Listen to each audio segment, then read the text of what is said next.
Aita for telling my father's girlfriend that the more she talks about Jesus, the less she'll see my child. I, 26F, come from a Catholic family, but my parents decided not to raise me and my siblings as such, my father due to a crisis of faith he had years ago, and my mother because she hated practicing it. We were all baptized, for our grandparents' sakes, but nothing beyond that. We never prayed, didn't have any first communions and didn't read the Bible. I didn't even set foot in a church until I was 14. I'm very grateful for that upbringing. Today, I'm agnostic, and I don't have a great relationship with the church. My husband's family is also Catholic, but he doesn't practice it. Our first child was born earlier this month, and we decided to raise him without religion. Neither of our extended families cared much, but we've been having some trouble with a few people over it. My father has been dating a Christian woman for 6 years. I'll admit I don't like her, but I don't dislike her either. Before I got pregnant, she wasn't the preachy type, to me, at least. She wasn't happy when I told her I was agnostic, but didn't try to change my mind. She did talk about her religion a lot, and kept trying to get my father to engage with it frequently, but not much beyond that. Soon after I announced my pregnancy, my husband and I had dinner with my father and his girlfriend, during which she told us she knew the perfect place for the baptism. We said we weren't planning on baptizing our baby, and from that moment, she got annoyingly preachy to me and my husband. It was mostly indirect stuff, such as giving the whole family speeches about how glad she was to have Jesus in her life, but some were impossible to mask as unrelated. She gave me a decorative cross for the nursery on my baby shower, tried to make us all say grace during Christmas dinner, which we've never done before, with or without her, and kept bringing up a priest friend of hers who, just so happened, to also do baptisms. My husband and I stood by our decision. Fast forward to now, our baby was born a couple weeks early. He was pretty much full term, but we were all still worried. He's perfectly healthy, and we're all doing well. Yesterday, my father and his girlfriend came over to see the baby. While I was telling them about my labor and how it was at the hospital, she told me she had been praying for us the whole time, and that we should all praise Jesus for giving us such a beautiful blessing as my son. Unrelated to her previous preachiness or not, I lost whatever patience I had. I said, you know what? I'm done. The more you talk about Jesus and religion and whatever, the less you'll see my child.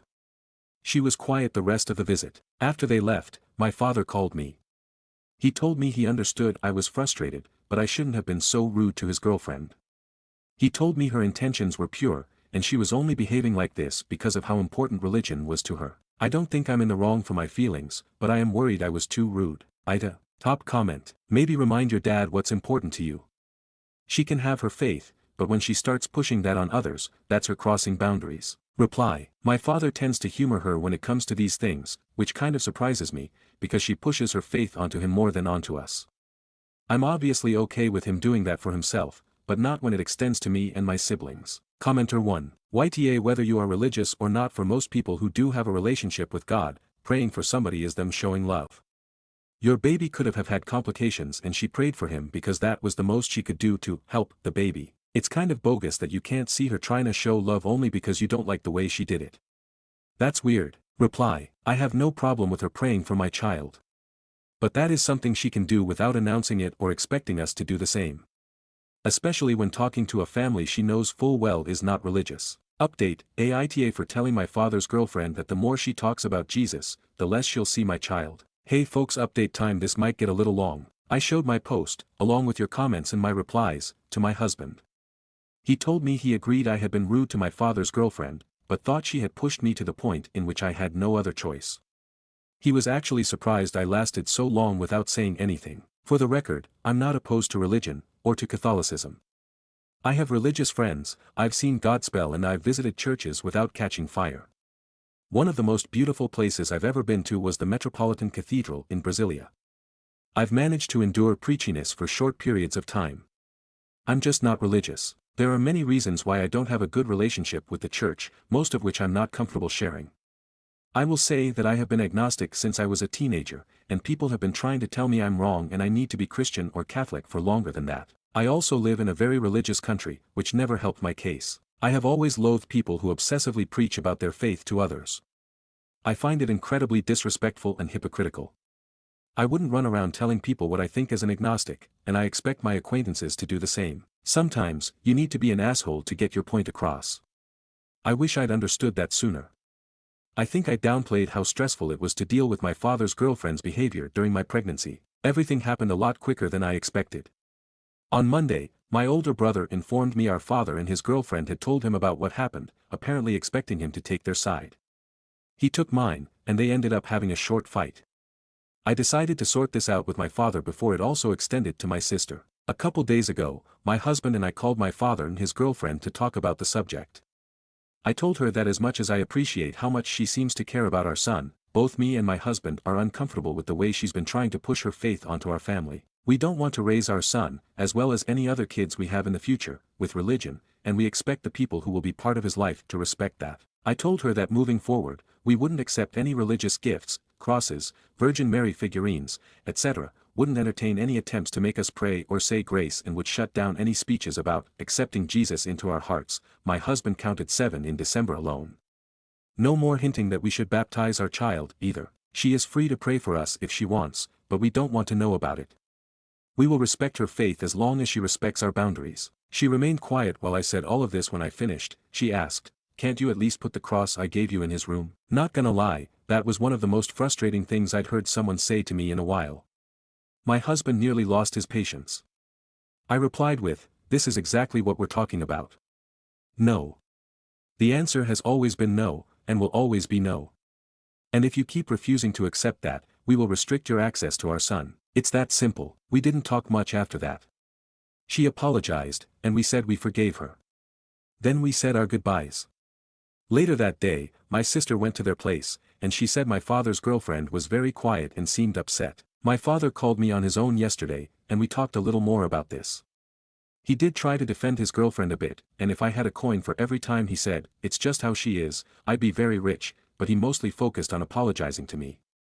I accepted it. His girlfriend also texted me with another apology. She sounded more sincere this time. I told her I don't want her to think I'm doing this out of disrespect for her religion, I simply don't share her beliefs. She told me she understood, and this is it. I don't think this is over, but I feel like I've wasted more than enough energy for now. Part of me is still hopeful this will die its own death. Unless my father's girlfriend tries holy waterboarding me sometime soon, I won't update again. My son is happy, healthy, and loved. That's all I care about right now. Thank you guys. I wish you all well. Stories number 2. My 28M, husband, 27M, just came out as straight. So we've been married for like 3 years and dated for about 2. In total, 5 years of a gay relationship. We're 2 men, have always been 2 men, and I don't think that's going to change anytime soon. My husband and I have had a rather healthy relationship for the most part. Of course we have minor arguments every now and then, but what relationship is perfect? In the end we always resolve them and our affection would continue as normal.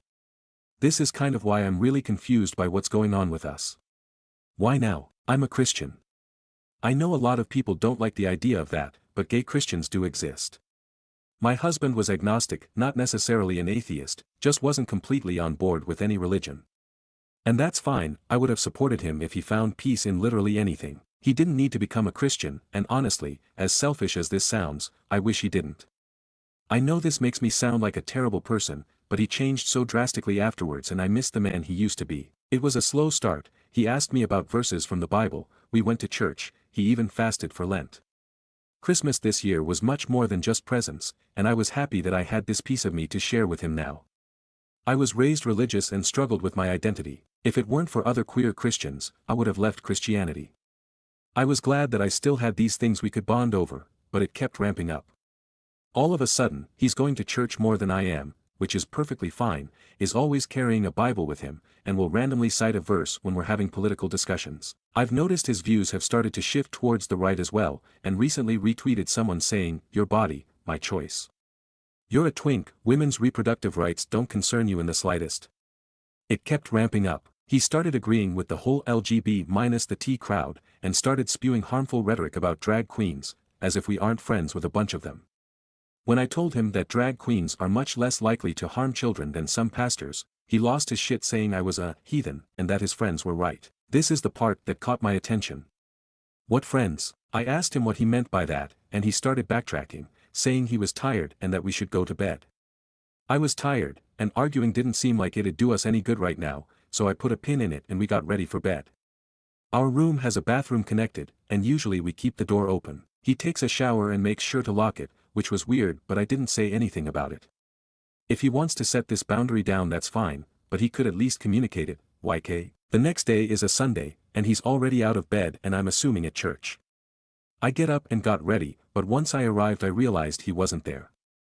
That confused me, so after the service I called him asking him where he was. He tells me he's in church, but I told him I was here too and didn't see him. He clarifies he means this the other, I'm not going to say the denomination because I don't want to cause any arguments, church. This was news to me, especially because he never brought it up and still carried our Bible. I told him to send me the address and I'll pick him up so we can get brunch, but he tells me that he doesn't want his friends seeing me. That hurt. I asked him if we could at least meet up and he said he'll see me at home. After a few hours, he finally comes home. He says we need to talk, I agreed. I wanted to ask him why he didn't want his friends seeing me, and as I opened my mouth to ask the question he said, I'm straight. I stared at him for a bit, and he continued, explaining that his church helped him realize he wasn't going to see the kingdom of God if he continued living in sin and that he needed to leave me as soon as possible. He told them about the pastor comment I made last night, and they said that I was a devil trying to lure him away from Christ. He started repeating a lot of the same rhetoric I heard from other Christians growing up, and it really upset me. He even said that I could be saved, and that I already had the traditionally masculine look, and that I just needed to steer away from homosexuality. I feel like I'm in an alternate reality right now. I'm being told by the love of my life that I'm a devil that needs to return to Christ because I shut down his homophobic rhetoric. My gay husband is being homophobic. I'm sorry, but not once in the 5 years we've been together did he realize he was suddenly straight. It just doesn't work like that. It's not like we're in some other universe where comp homo is a thing, right? I told him that he needed to leave and that we could discuss arrangements afterwards. I still want him, I love him. But I have no idea how he could look at me with a straight face and tell me all of that. He started arguing saying that he didn't want to leave and that we could be friends, so I told him that I wouldn't be friends with a self-hating queer for the life of me. He packed a bag and left. His location shows he's at some random house I've never been to, but I assume that's one of the churchgoers he's friends with. I don't even know what I'm supposed to do from here. Did I seriously just lose my husband? I don't understand how this could happen. What can I do now? I miss him already. Stories number 3. Aita for canceling a meeting with my ex after finding out she was going to tell she that she's pregnant. We separated in 2021 and then divorced in 2022 after 6 years together. Basically, we wanted kids but found out I can't have them and the relationship broke down over a disagreement about the potential fertility treatments and timescales of it all. She basically couldn't wait on the amount of counseling/therapy I'd need before I'd consider things like sperm donation. I'm 41, she's 34. As there wasn't a lot of animosity in the split and we were very civil, we've remained really good friends up until now. I'd be lying if I said there isn't still love there, especially on my end. We've spoke fairly regularly still, but I haven't seen her as much in the last 6 months, I'd say. I understand she was seeing someone but didn't know too much. I mean, good luck to her, she deserves happiness, right? At the start of the week, I received a random message from her asking if she could see me this weekend, asking if we could chat. I'm like, yeah, okay, but obviously a bit worried as it seemed very ominous. I say to my cousin who's still close to her about it and she says something like, she's obviously wanting to talk about being pregnant. I kind of was floored and my cousin was embarrassed. She thought I knew, which I obviously didn't. I call my ex asking if she's going to tell me she's pregnant and she was shocked, asking how I knew, and I told her that my cousin told me. She was really angry and apologized for me finding out that way, which I said was cool. I told her then I don't really need her to come around now as I know and don't think it warrants being told in person. She was upset but said she understood. We ended the call on a good note, but after thinking for a bit, realized how hurt I feel, so I messaged her saying that I don't really think it's appropriate for us to be in contact now she's having a baby, so I don't want to see her anymore. She was really upset and was asking me to please call her, so I blocked her. My cousin then gets in touch annoyed that I dobbied her in it with my ex and also that I've cut contact with my ex, saying I'm being too hasty, should talk about it with someone, etc.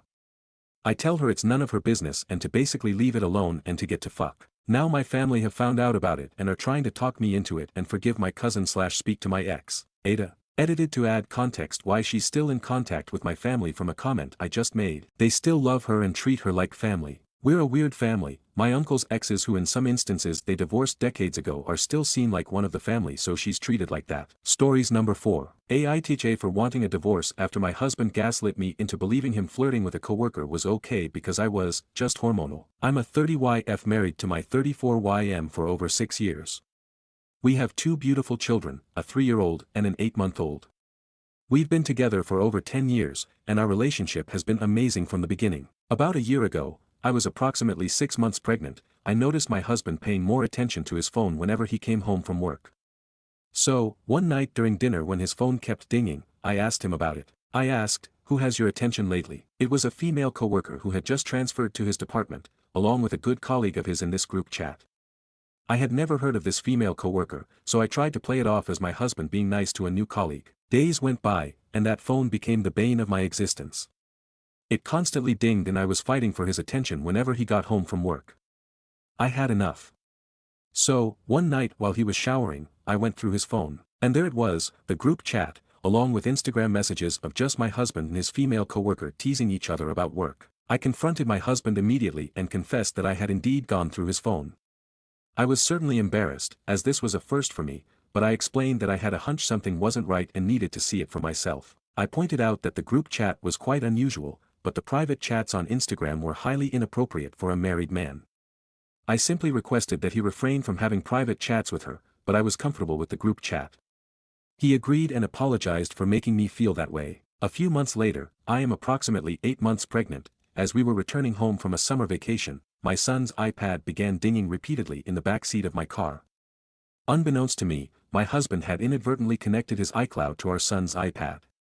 Suddenly, there she was, repeatedly appearing on the iPad, sending texts after texts. And this time, there were even pictures. I was at my wit's end. I confronted my husband with such rage, anger, and distrust. His reasoning was, "You're just feeling hormonal right now. This isn't you. You're not the jealous, insecure type. Once you're no longer pregnant, you should get to know her, have a drink with her, and you'll like her." Using my own hormones and emotions against me, at 8 months pregnant, I unfortunately caved and believed him and left it at that. Shortly after welcoming our newborn baby and adjusting to our new family of 4, we experienced pure bliss. However, our blissful state was short-lived as paternity leave ended, and my husband returned to work, along with my husband's female coworker. One evening, after we had tucked the children into bed, I found myself browsing through my husband's phone, admiring pictures of our children. Ding, it's her. I instantly and without hesitation opened the conversation, and my mouth dropped. It was a conversation where my husband was begging her to work a specialized assignment with just him. The two of them, alone in a car, 5 days a week. I felt an instant wave of regret. Regret for not listening to my gut months ago and letting him gaslight me into thinking this situation was all in my head because of my hormones. Now, I want a divorce, but my husband is now begging me to not ruin our family. So Reddit, am I the asshole for breaking apart this family? Update. After reading all these comments and absorbing the advice, I finally realized that I'm not hormonal and not the sole reason behind this marriage's failure. So, thank you for validating my feelings all along. As for my husband, I've asked him to leave the house until I've made a decision. Initially, he didn't believe me, but when I took the kids and told him he better not be here when I return with them, he was beside himself.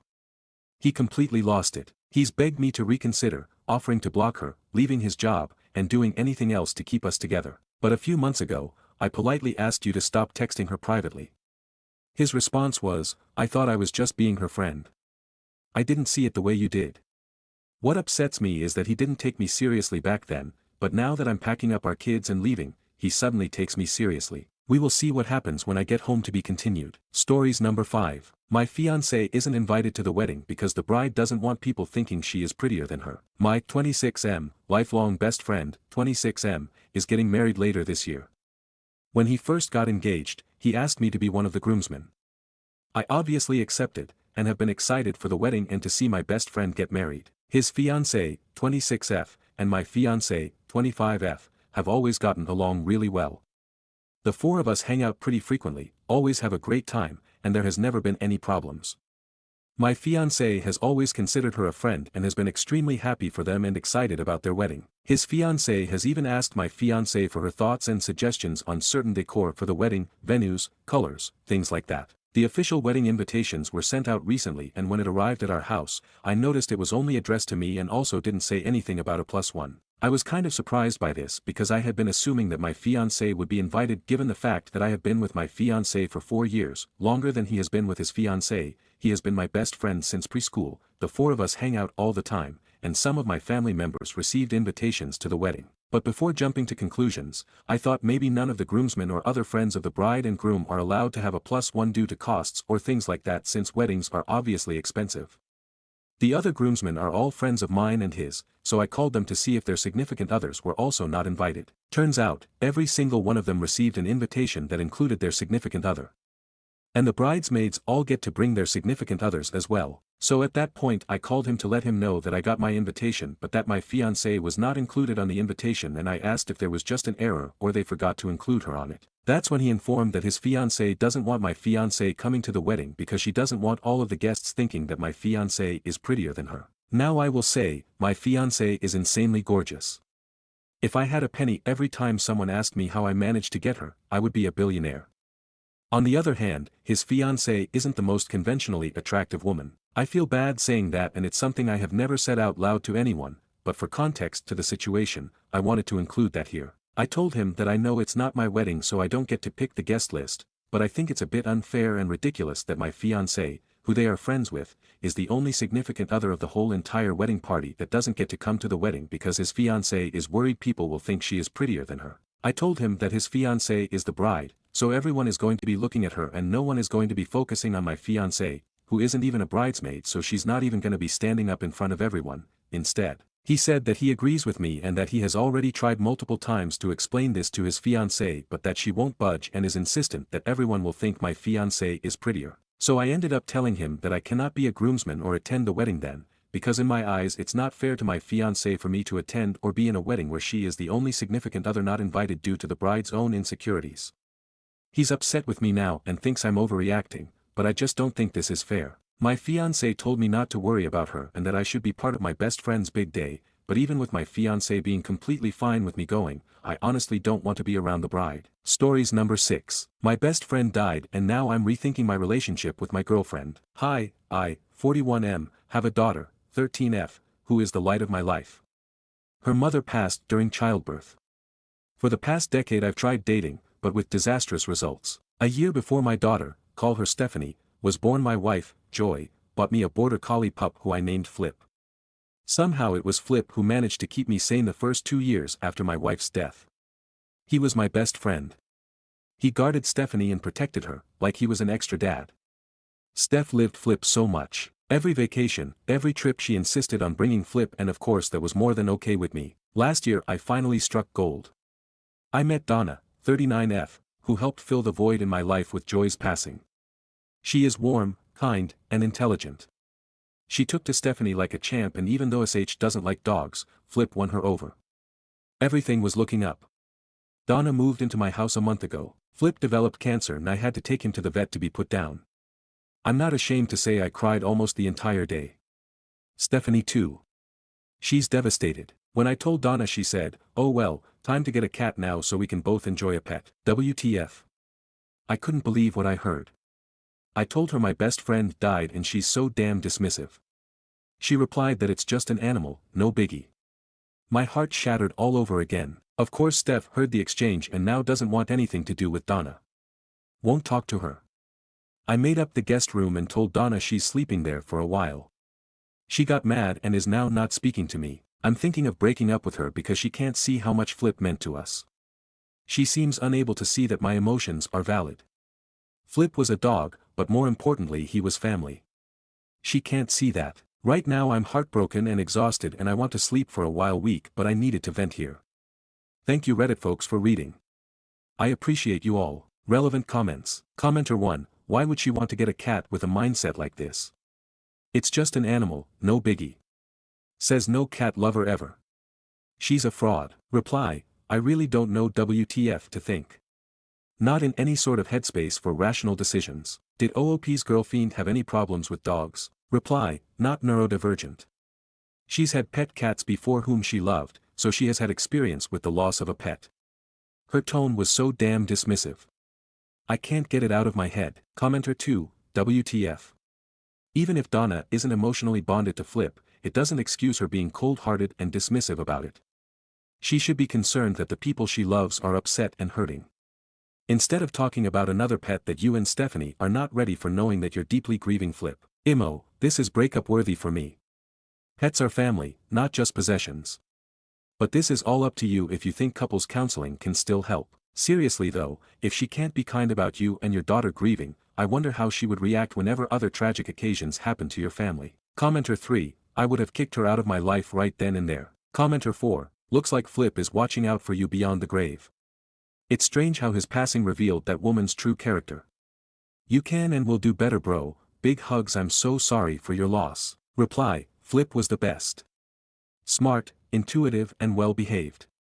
I knew he would die someday, but the reality is crushing. Update. As always, the names are fake. Hey, I'm more than stunned by how this thing took off. Thanks to all the well-wishers and those who messaged for their words of support. It means a lot. For those crying fake, I hear you and understand. A lot on Reddit seems to be BS. Thanks to all who thought to reply for both the positive and negative inputs. Went to work for the overnight shift and my partner Tanya, worked with for 4 years, had a present for me, a small chocolate cake shaped like a dog bone and the Flip's name on it. I just about lost it. Tanya is the best and a great coworker. Her husband is a good friend, too. We talked and I showed her the post. She's no fan of Reddit but understands that I needed to vent. After work I picked Steph up from school and we had a long talk in the car. I told her I was going to talk to Donna about how her words hurt us and asked if she wanted to be part of the conversation. She said no, but added that she trusted me to make the correct decision. My kid is awesome. Sat Donna down after she came home and we had a heart-to-heart talk. She grew defensive and almost got up and left, but I told her if we couldn't talk this out there was no future for us. Then I showed her the post. As she read the comments she started to cry. After a few minutes we talked and it came out that she considered Flip to be part of my old life that I had with Joy and that with his passing I could focus on our relationship more. TBH, I almost lost my poop right there but managed to stay calm. Anger is a secondary emotion indicative of deeper trauma, so I kept that in mind during the conversation. I told her that Joy and Flip will always be part of my life, just like Stephanie, and nothing can change that. I said that they are part of me and helped shape the man I am today. If she can't recognize that, understand my pain and feel empathy, then this relationship is doomed. To make a long story short, she's moving out and we are taking a break from each other for a month or two to reflect on our priorities. Not that I need that, I know my priorities, my needs and wants for a relationship. She must decide if it coincides with hers, that's it. It's late and I'm bushed. Not working tomorrow so I am going to help pack Donna's things. Thank you so much for your support, folks. To all those animal lovers out there, always trust your heart and may God bless and keep you. Top comments. Commenter 1, I'm so sorry for you and your daughter's loss of Flip and I am so proud of you for trusting your instincts. Commenter 2, I'm sorry I had a feeling it was gonna be like that. But better find it out now before she starts turning that energy onto your daughter and people like this surely do. Commenter 3, she has shown she will not respect your wife's passing. She was not seeking to add to your love, but to replace what was already there. Commenter 4, Donna sounds very immature and emotionally stunted for a 39-year-old. I think as you reflect, you will see the real person, who is a lot more shallow and selfish than the one you thought her to be. You will thank God you took this stand now, for both you and your daughter. Editor's note, OOP made a second update, but it was removed by the mods. The text was reinstalled in the update number 1 comments before being removed. Update 2, hi, the mods axed my second update so I'm gonna sum it up here. First, Steph and I are fine. We had dinner with Tanya and her husband. It was a good evening. Donna is gone for good. After thinking it over I realized we were never going to mesh well and be healthy together. Not going to go further into that conversation. Addressing the comment I made on anger being a secondary emotion, learned that through grief counseling. Did a lot of that to deal with the loss of my wife. Someone said Steph sounded too mature. She's 13, not a moron.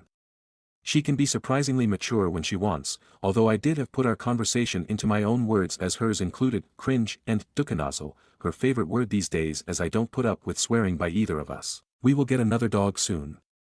No dog can replace Flip, but I want someone there with Steph when I'm not home. Gonna go for a rescue, let Steph pick them out then we'll see where that goes. Gonna get Tanya and her husband a gift since I leaned on them so much during this BS. She was the first to hear of the Donna situation before I posted it to Reddit. Not gonna date for a little bit. So darn ponderous and this is all too fresh. Thank, most, of you for your sage advice. It echoed what I was thinking, but because the pain was still fresh, my mind was jumbled nice to get a second opinion from people with no skin in the game. God bless you all. Stories number 7. Am I overreacting? I want to report my coworker to HR for renaming me. I was assigned to a new project with 2 people from different departments. One of them is a native English speaker woman, Judy, who insists on calling me with an English name. For context, my name is Amise, it's pronounced as IPA, all the E is like the E in bet. And the S is SH like in shoe. So my name is just 3 sounds and completely pronounceable for an English speaker, and I assume for basically the entire world. Everyone in my job calls me that regardless of their nationality. Judy told me right after introducing myself to her that my name was weird and she'd call me Emily. I told her no, that's not my name. She giggled, so I thought she was just trying to joke. Well, it's been 3 weeks and she wasn't joking. She's been calling me Emily ever since. Every single time I tell her that's not my name and stop calling me that. I asked her in a normal tone several times, but she just rolls her eyes every time. By last week I was fuming inside, and today I lost all my patience and I told her I am not gonna be anglicized or turned into anything else. Renaming people and taking away their names is humiliating. She became very arrogant and she started telling me I have no sense of humor and I am playing victim to make her look like a bad person, and it's not that deep and I create a toxic environment. And finished her rage by calling me Emily in a bratty tone and sent me an email and called me Emily again after work. I am planning on reporting her to the HR tomorrow morning. The other coworker got mad at me and expects me to not report her since we worked on this project for 3 weeks already and HR might replace her and I am causing difficulties with the report. The project is gonna end in 3 months, so I don't think this 3 weeks is crucial at all. But this has been going on for 3 freaking weeks. She never once called me by my real name and I will not let anyone just disrespect me and my identity for weeks for absolutely no reason. Is this really something minor? Should I really not report her? I think she really crossed the line. AIO. Edit. I didn't expect this to blow up. I appreciate all of you who gave me advice and expressed empathy. I talked to HR. I am gonna write an update in a few days. Thank you. Comments. Commenter 1. I know an Amise, she's Hungarian. I never noticed one person who couldn't pronounce her name. That co-worker is trying to die on this ridiculous hill and is gaslighting you to win.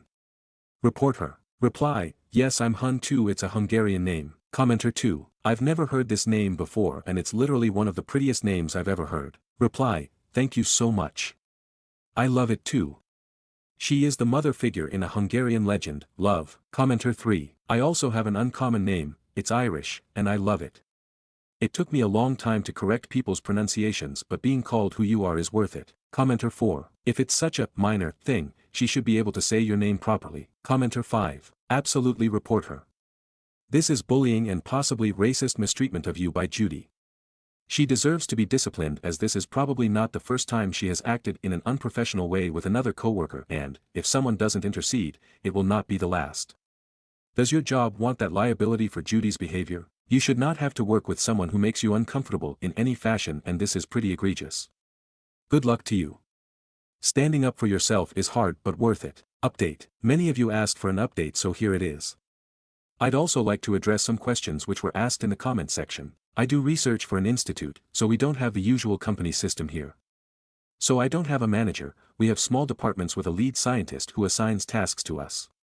We only have one department which is similar to HR, so if we have issues we report to them directly. I waited 3 weeks because we don't meet every day. I truly didn't believe she was serious about renaming me. I thought she just needed a few occasions but would eventually call me by my name like any decent person would. She doesn't have any speech impediments or anything like that. She bluntly told me she'd call me Emily because she thinks my name is weird. Well, I reported her to HR. At first, I could feel they didn't take it seriously. Based on what they were saying, I am sure they thought Judy was just mixing up the names by accident. But I insisted she was doing it deliberately and condescendingly, so they asked if I wanted them to write her a formal note or if I was willing to discuss it in person with her to solve it that way. I agreed to that, so they arranged a meeting for the 4 of us. In the meeting, I told her what my issue was, but she just started turning red and refused to answer me or even look at me. After this, HR took control of the conversation. HR, is there anything which causes difficulties for you to pronounce her name? Judy, I just don't like to say it. It sounds strange and it breaks the flow of English. HR, it really isn't a difficult name, takes the same effort as saying Emily. This is her name and she should be addressed by it. This is an international environment, everyone needs to be considerate of everyone. Judy, yeah, that's why she needs to be considerate of me. Some people pick English names for themselves in an international environment if they have foreign names. Why can't she just do that? It's not that deep. She needs to do that if she is in an international environment. HR, no, she doesn't need to. You need to call her by her name. It's a completely neutral name. And you don't get to tell foreigners to change their names to another language. Judy, oh, I thought everyone needs to be considerate, but it sounds like it's only me who needs to be considerate. HR, calling someone by their name is the most basic decency. You are making this difficult for absolutely no reason. You can act disrespectfully outside of work, that's up to you, but this is a professional environment. There are rules here. You can't disrespect your colleagues. Judy, in a professional environment she also needs to respect me and act professionally and accommodate those who don't speak her language. They had a little back and forth basically repeating the same things. Judy was in full rage mode after she realized HR was not on her side. She became condescending to HR too. She pissed off everyone, acted like a lunatic and had a breakdown to the level where I think she might have mental issues. Since she refused to cooperate, they wrote her a formal warning and talked to the leader of her department who assigned her to the project.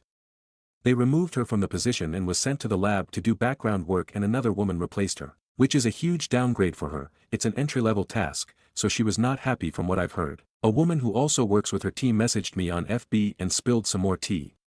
She told me everyone was cheering when they found out I reported her. She has been at the institute for 18 years and she has the worst attitude, rude, entitled, and bitter. She was training the newcomers 10 years ago but was replaced by someone because she was terrorizing them. Also, she confirmed Judy is extremely xenophobic. She hates everything from other cultures, including language, foods, traditions, customs, and clothes. Everything is stupid if it's foreign. Especially hates poor countries, because they immigrate instead of solving their issues at home, and they're stupid and have peasant food, her exact words at a Christmas party after 4 vodka tonic circa 2017. This is some peak audacity considering she is an immigrant here too. Her son also cut her off because he married a foreigner and she couldn't accept it.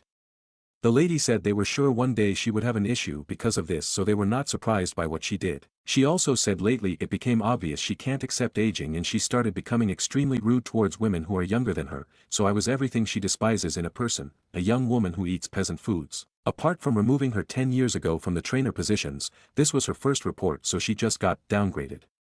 I really didn't think this would escalate the way it did. I thought she would just get offended and let it go, but she really didn't help her case with insulting HR. Thank you everyone who commented.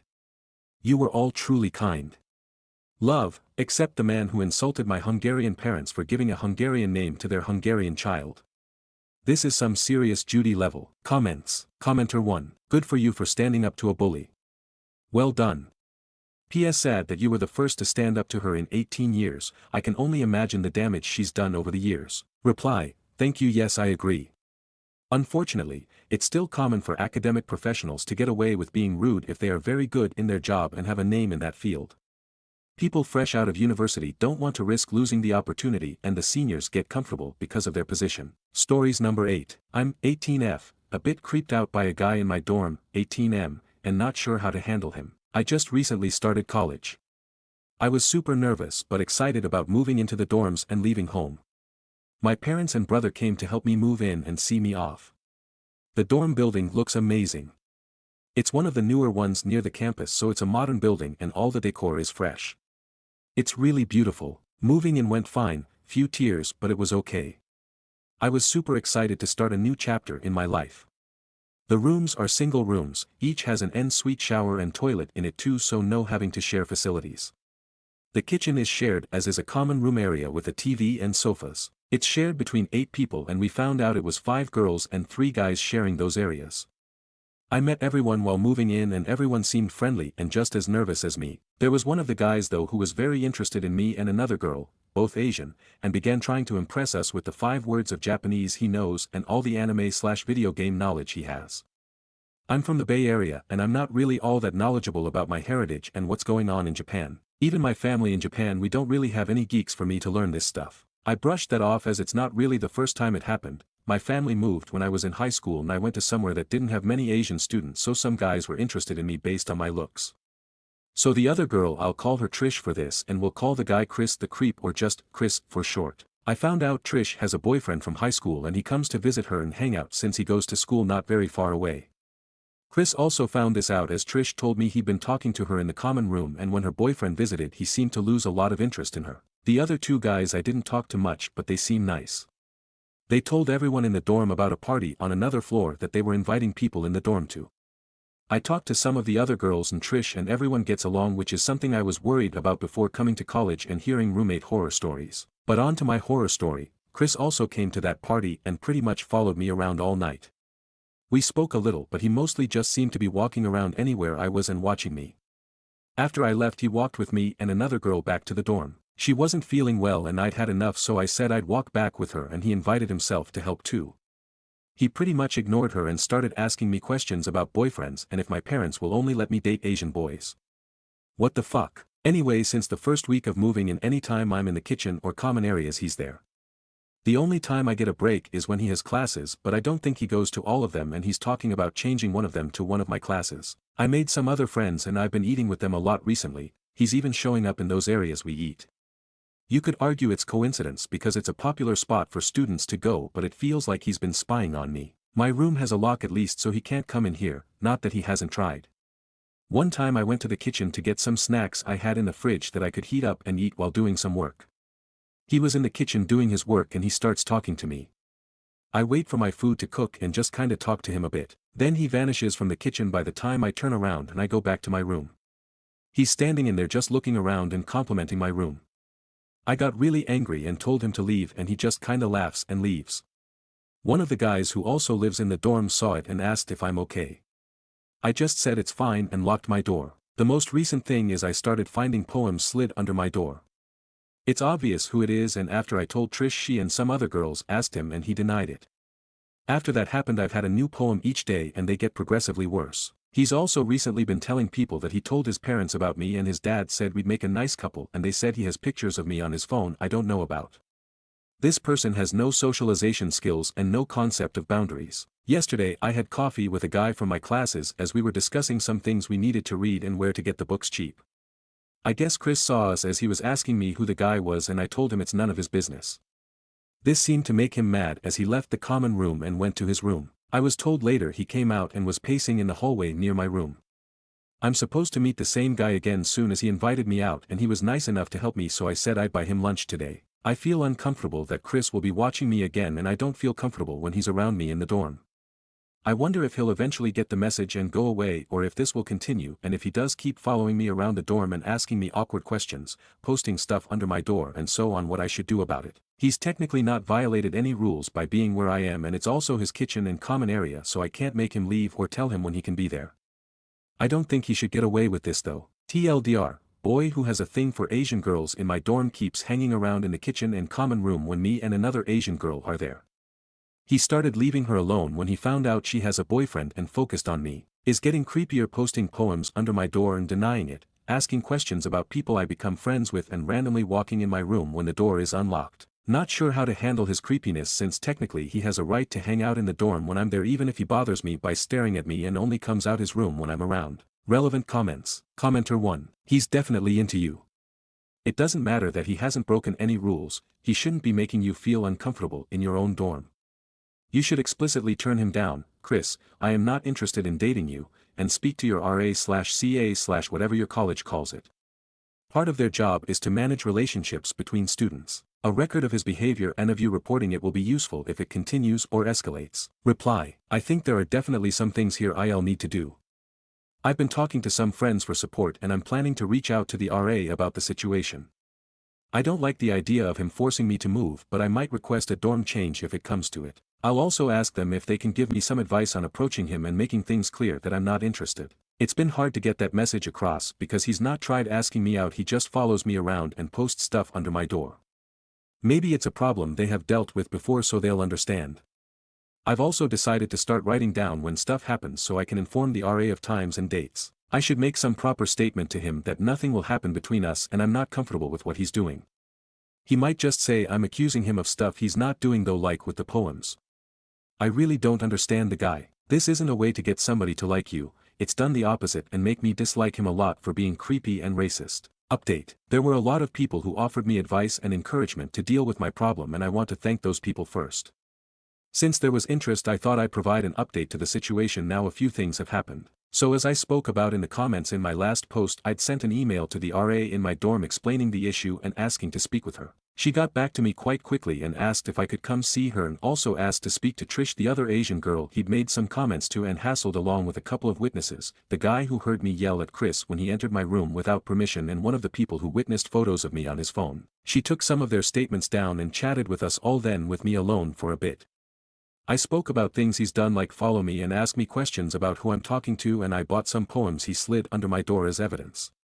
We talked about what's been happening, how I'm feeling, and about boys and college in general. She shared some of her own bad experiences with persistent guys and showed concern over things that have happened between me and Chris and felt like it needs to be stopped now before things can possibly escalate further. She especially was concerned at some quite racist things he said and that he has pictures of me taken without permission. She said that it shouldn't ever be tolerated on campus and that she'll speak to her superior about our issues. I also talked about wanting to tell him how I don't want his attention and that he makes me uncomfortable and asked for mediation, and she said she'll arrange it. She's a nice person to talk to. I'd not spoken with this RA much but seen her around. The RD spoke with her and he decided he would bring us both into his office to try and resolve some issues. I was nervous, but the RA I spoke to before would also be there and I felt reassured at least that she's on my side. They asked me to speak first, so I told him that I'm not interested in his advances and that his actions have made me feel intimidated and uncomfortable in my own home and around campus. He seemed all a bit naive and immature about the situation, acted like he couldn't understand what he was doing was wrong, but he did acknowledge that entering other people's private rooms without permission was wrong and apologized. When the subject of racism came up, he said he didn't think what he said was racist. The RD explained that he can't say things like that and it's against school policy to discriminate against other races or make them uncomfortable with those kind of comments, and Chris finally apologized for those comments too. When he spoke, he agreed to not pursue me anymore and to stop posting notes. He was asked to remove photos from my phone and did it there in the room. He took several photos of me around the dorm and was told it was warned about respecting privacy and about student safety. He again seemed to miss the point and not really understand what he did wrong. Chris mostly just kept asking if his parents would be informed of any of this if he agreed to leave me alone.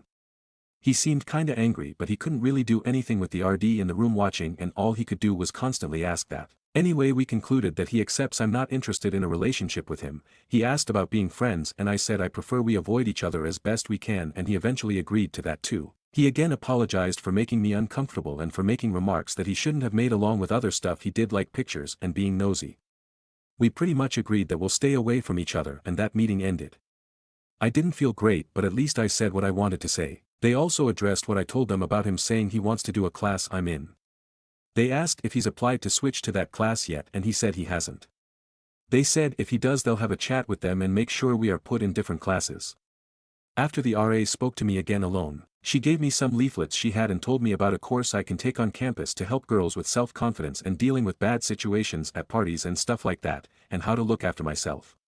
Said if I'm worried about anything to call her on her number and we can talk. I felt a little better after that, but still nervous about dealing with Chris, who now felt wronged and probably like I told on him. It turned out that after speaking with the RD alone, he requested to move dorms. I was thinking of putting in a request but was told he'd already done so. I was not told of the reasons he gave, but I'm assuming he decided he didn't want to risk getting into more trouble. I was told that the RD and him made some agreements and it's on record that he was warned about his behavior and he's agreed to various things to improve and to have regular counseling to improve his behavior. He's agreed to not approach me or do anything that can be seen as harassment or intimidation. Things like watching me, spreading rumors, or trying to contact me directly or through others and stuff like that. He can't enter our floor of the dorm building after moving unless he's accompanied by an RA or campus security. Latter is just in case he leaves and says some of his belongings are in the dorm.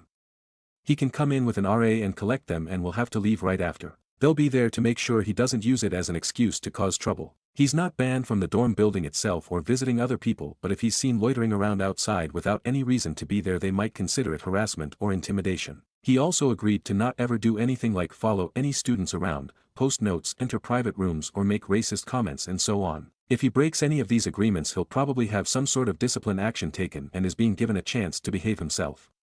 The RA said they'd prefer to not just punish students but work with them, and hopefully he can have more positive relationships with other students. I'm not 100% happy with him just being warned, but at least he's agreed to leave the dorm and the new building he's in is about 15 minutes walk, so no real reason why he'd need to come here since it's out the way.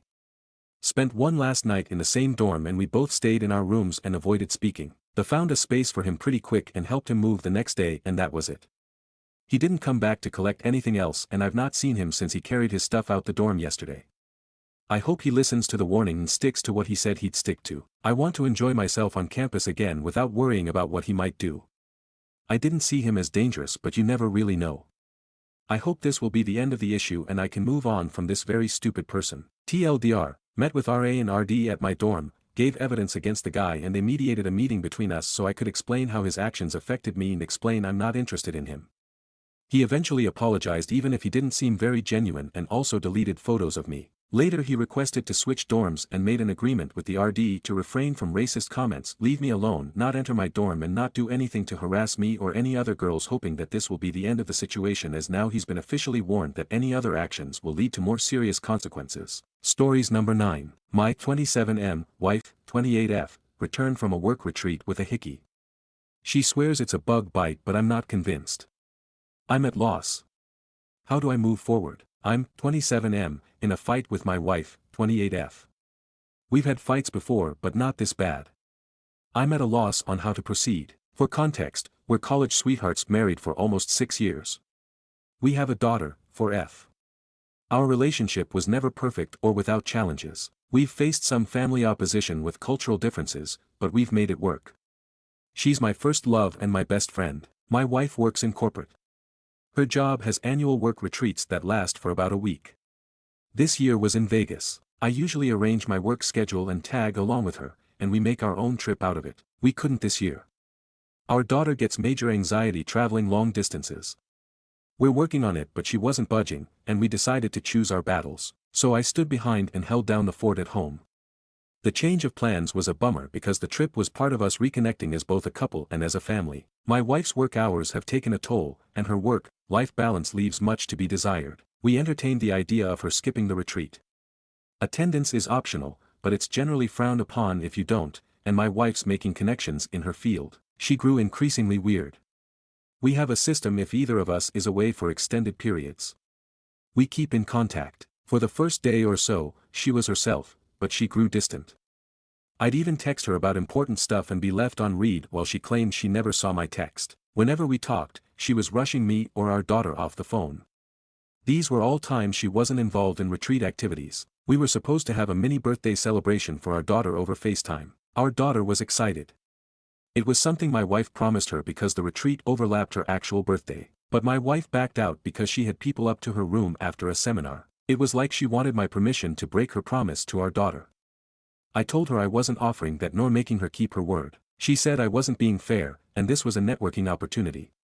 They were business-oriented and wouldn't understand her stepping away for family time. I said her decision is her decision, but she'd have to explain it to our daughter. She promised her that she'd rain-check the following day. Our daughter didn't understand and cried. My wife ended up hanging up and leaving me to comfort our daughter alone. That whole incident rubbed me the wrong way. I didn't like it. She didn't keep her word for the rain check either. She was documenting the retreat on social media. One coworker, 23M, was almost in every pic/video attached to her hip. In one pic he had his arm too comfortably around her IMO. He's a recent hire in my wife's department. She was asked to oversee him. I don't like the guy. He doesn't know boundaries. Once, in response to a work assignment, he texted my wife that she's exactly the kind of woman he needs to keep him in check. My wife had brushed it off. She feels bad for him because he's not fitting in. She took him under her wing during his first retreat with the team. If I'd questioned, she'd say she was tired or networking. There was always something. But I've seen her at these retreats. This wasn't like her. She was just off. The day before her return home, she complained about a bruise on her neck. She stressed it was a bug bite. I didn't actually see the bruise until she came home. I instantly thought it was a full-on hickey. She kinda brushed it off after making a big deal of it over the phone. I didn't push because our daughter was present, but when I was able to confront her, she clung to her bug bite claim. When I kept pushing, she asked what I was trying to imply. I outright said I believed she had a hickey, and I didn't believe she was being honest with me. We had it out then. She was offended and pissed at the accusation. Infidelity has always been a sore topic. Her family has a history of infidelity, so we had a pretty bad fight, and she accused me of looking to pick a fight due to the incident with our daughter's birthday. I told her it had nothing to do with that and everything to do with a hickey on her neck. The fight ended in an impasse. We're still not recovered. She swears it's a bug bite. But I'm not convinced. I've always trusted my wife. I never doubted her, but this bruise doesn't look like a bug bite. It looks like a hickey. I only feel more strongly when I consider how distant and weird she was during the Vegas retreat. Now she's wearing turtlenecks ever since, and we're caught between arguing and her dousing our daughter and me with affection. Communication usually prevails for us, but not now. I think my accusation pushed us to a new level of argument. I'm at a loss here. I really need outside perspectives. How do I move forward? TLDR, my wife returned from a work retreat in Vegas with a hickey on her neck. She swears it's a bug bite, but I'm not convinced. I only feel more strongly when I consider how distant and weird she was during the retreat. We're stuck between arguing and her dousing our daughter and me with affection. I'm at a loss. I really need outside perspectives. How do I move forward? Stories number 10. I, 27F, think my boyfriend, 29M, booby-trapped our apartment. I found something and don't know how to bring it up. My boyfriend Alex and I have been together for 2 years, living together for less than 6 months. I would say that we have a fairly average relationship. We make each other really happy most of the time, but we do have our ups and downs. I am honestly so conflicted in writing this post because I feel a little insane even thinking about the possibility of him trying to hurt me intentionally. We've been fighting a lot lately because of conflicting work schedules. I'm currently in my intern year of residency, doing a night float month, so I'm at work from 5 p.m. to 8 a.m. roughly. He works during the daytime, regular hours as a CS engineer, and we haven't spent a lot of quality time together in several weeks, because of the lack of overlap. I'm going to work just as he's getting home, and vice versa. I have never had any issues with physical abuse from him. He has raised his voice at me on more than one occasion, but he's always apologized, and it's been during very stressful times in our lives. His dad passed away last year, our dog was killed in an accident on the street shortly thereafter. Recently though, things have been happening in our apartment that makes me feel a little crazy. I've been getting hurt a lot, and Alex keeps reprimanding me that I need to be more careful and not be so clumsy, but honestly it feels like it's not me, but that things are being done moved placed. About 3 days ago I came home from work and was preparing something to eat in the kitchen, right after he left for work and I was getting ready to sleep. I opened up one of our kitchen cupboards and the heavy door flew off one of the hinges and smacked me in the head. I have a huge goose egg and a giant bruise near my hairline, enough that several coworkers have asked me about what happened. I honestly think I had a very mild concussion from it, based on my symptoms this week. But here's the thing, as I tried to put the door back together, I couldn't find the hinge or 3 screws anywhere afterward. They should have been on the floor or the counter, and they weren't. This morning when I got home from work and I was getting ready to go to bed, I opened up Alex's underwear drawer to get a pair of socks to wear to bed. There were the screws, the hinge, and a screwdriver. Last week I got up in the middle of my sleep schedule to use the bathroom, and I slammed my shin into the edge of our bed. There is always enough room for me to shimmy by, but later on, when I looked at the bed and my leg, there were carpet marks like the bed had been shifted about 12 inches towards the wall, making my space smaller. I honestly feel insane even thinking about bringing this up with him, but I don't know what to do. TLDR, I feel like my apartment is booby-trapped, and maybe my boyfriend did it on purpose to hurt me, but I feel insane bringing it up. Top comments. Commenter 1. Judging in my 10 years with a narcissistic psycho, you're not crazy. Start writing these incidents down, take pictures, etc. and keep it all logged somewhere he doesn't have access, your phone, in case it escalates. Having proof will mean a huge difference if you end up having to go to the cops. Commenter 2. Also, taking picture records just for yourself will help you maintain your sanity. Upload them to a secure, hidden cloud account your programmer BF doesn't know about. Frankly, he sounds like a fucking psycho from what you've written here. I could never forgive someone for hurting me like that. Sure, he didn't punch you, but is it really that different?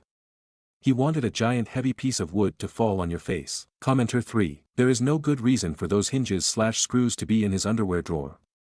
Nor for moving the bed. Something is decidedly wrong here. It's time to pay attention. 2 incidents are bad enough, you don't want to suffer another. While he's not around, take advantage. Search. Examine those things you use often for signs like these. Find anything which confirms your suspicions, bail on this relationship. Update. Hello all, I just want to start off by saying thank you to everyone who messaged me with advice and input about my last post found here. Like the title states, I suspected my boyfriend was booby-trapping our apartment for some unknown reason and gaslighting me, and I was right. 2 days after I posted, our shower head came loose and sprung off at me, smacked me in the back of head, and due to the water pressure, I needed 8 stitches to close the wound. I texted my BF about what had happened, and that I needed to go into work for stitches. I'm a resident, and he was way too nonchalant. He asked if I had bumped it or anything to cause it coming off. I'd had enough at that point. I wasn't going to ask him about the things that were happening, I was just going to move out on before I ended up dead. I made a plan that on Thursday I would have a friend come over as soon as Alex left the apartment, to help me pack my things and leave. I was worried about any potential cameras he may have hidden, so I flipped the breaker and turned off the power in our apartment. About 3 hours into packing up, Alex came home. In the 6 months that we've lived together, he has never once come home for lunch, so there must have been a camera planted somewhere with an external power source. He doesn't even pretend to waltz through the door, he bursts open and gets furious and asks what the fuck we are doing. Not sad, not confused, straight up angry. That was the only sign I needed. All I said was, I know about the cabinet, and the bed, and the dresser, you watching me, and my jewelry, and it's done. We're done. He responded with the standard, you're insane, you're crazy, this is insane, etc. etc. This is the point where I am thinking, am I going to end up on a Dateline NBC episode? I yelled to my friend in the next room that she needed to call the police to come supervise while we finished packing. Alex decided to take this moment to call the police and claim that I was insane and stealing things from our apartment. 2 uniformed officers rolled up within what seemed like only a minute and came upstairs. I explained that I was moving out, and there was abuse, I wasn't interested in pressing charges, but they needed to supervise and file a report for documentation. I ended up finishing packing and then spending nearly an hour down at the police station hashing everything out with the officer who arrived first. I took personal leave from work for the second half of last week and tomorrow is my first day back. I'm staying with a friend right now until I move in with another resident near our hospital in about 2 weeks. Overall, I'm really relieved to be out of the situation, but I'm generally still pretty afraid of Alex and anything he might try to do in the future. Out of an abundance of caution, I took both my iPhone, iPad, and laptop to the Apple Store and had them do hard reset/wipes just in case he had planted anything. I'm not sure how I should be feeling right now. But I'm just going to say that for anyone out there questioning whether your situation is abusive or not, go with your gut, and trust your friends and family. TLDR, my boyfriend booby-trapped our apartment, and gaslit me, I moved out and I'm safe now. Stories number 11. My 68F mother was given away for adoption. Now her 69M, 72M, 65F bio siblings are asking her to care for her 96F bio mother. I, 35F, grew up in the US, born and raised in Austin, Texas. My father, 70M, is Canadian, and my mother, 68F, is Greek. Every summer, we vacationed in Greece with my maternal grandparents. When I was 25, my parents retired and moved permanently to Greece after my mother inherited a house and a significant amount of money from her mother when she passed away. That's when things took a strange turn. During the last few months of my grandmother's life, my mom went to Greece to care for her, as she was no longer able to take care of herself. In her final days, my grandmother revealed a shocking secret: my mom was adopted. She wasn't the biological child of the parents who raised her. Instead, she was the daughter of my grandmother's cousin. Apparently, in Greece, decades ago, it was common for struggling families with many children to give a baby to a relative who couldn't have kids. My mother was devastated. She grieved the fact that she never knew her real family and that no one ever told her.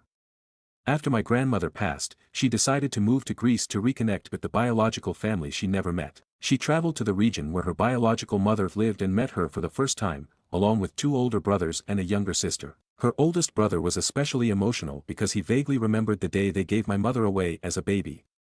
But from the start, my mom was hurt that none of them had ever tried to find her. Their excuse was that she had moved to the US, and it was difficult to track her down, while her biological mother said she had made a pact with her cousin, my adoptive grandmother, never to reveal the truth.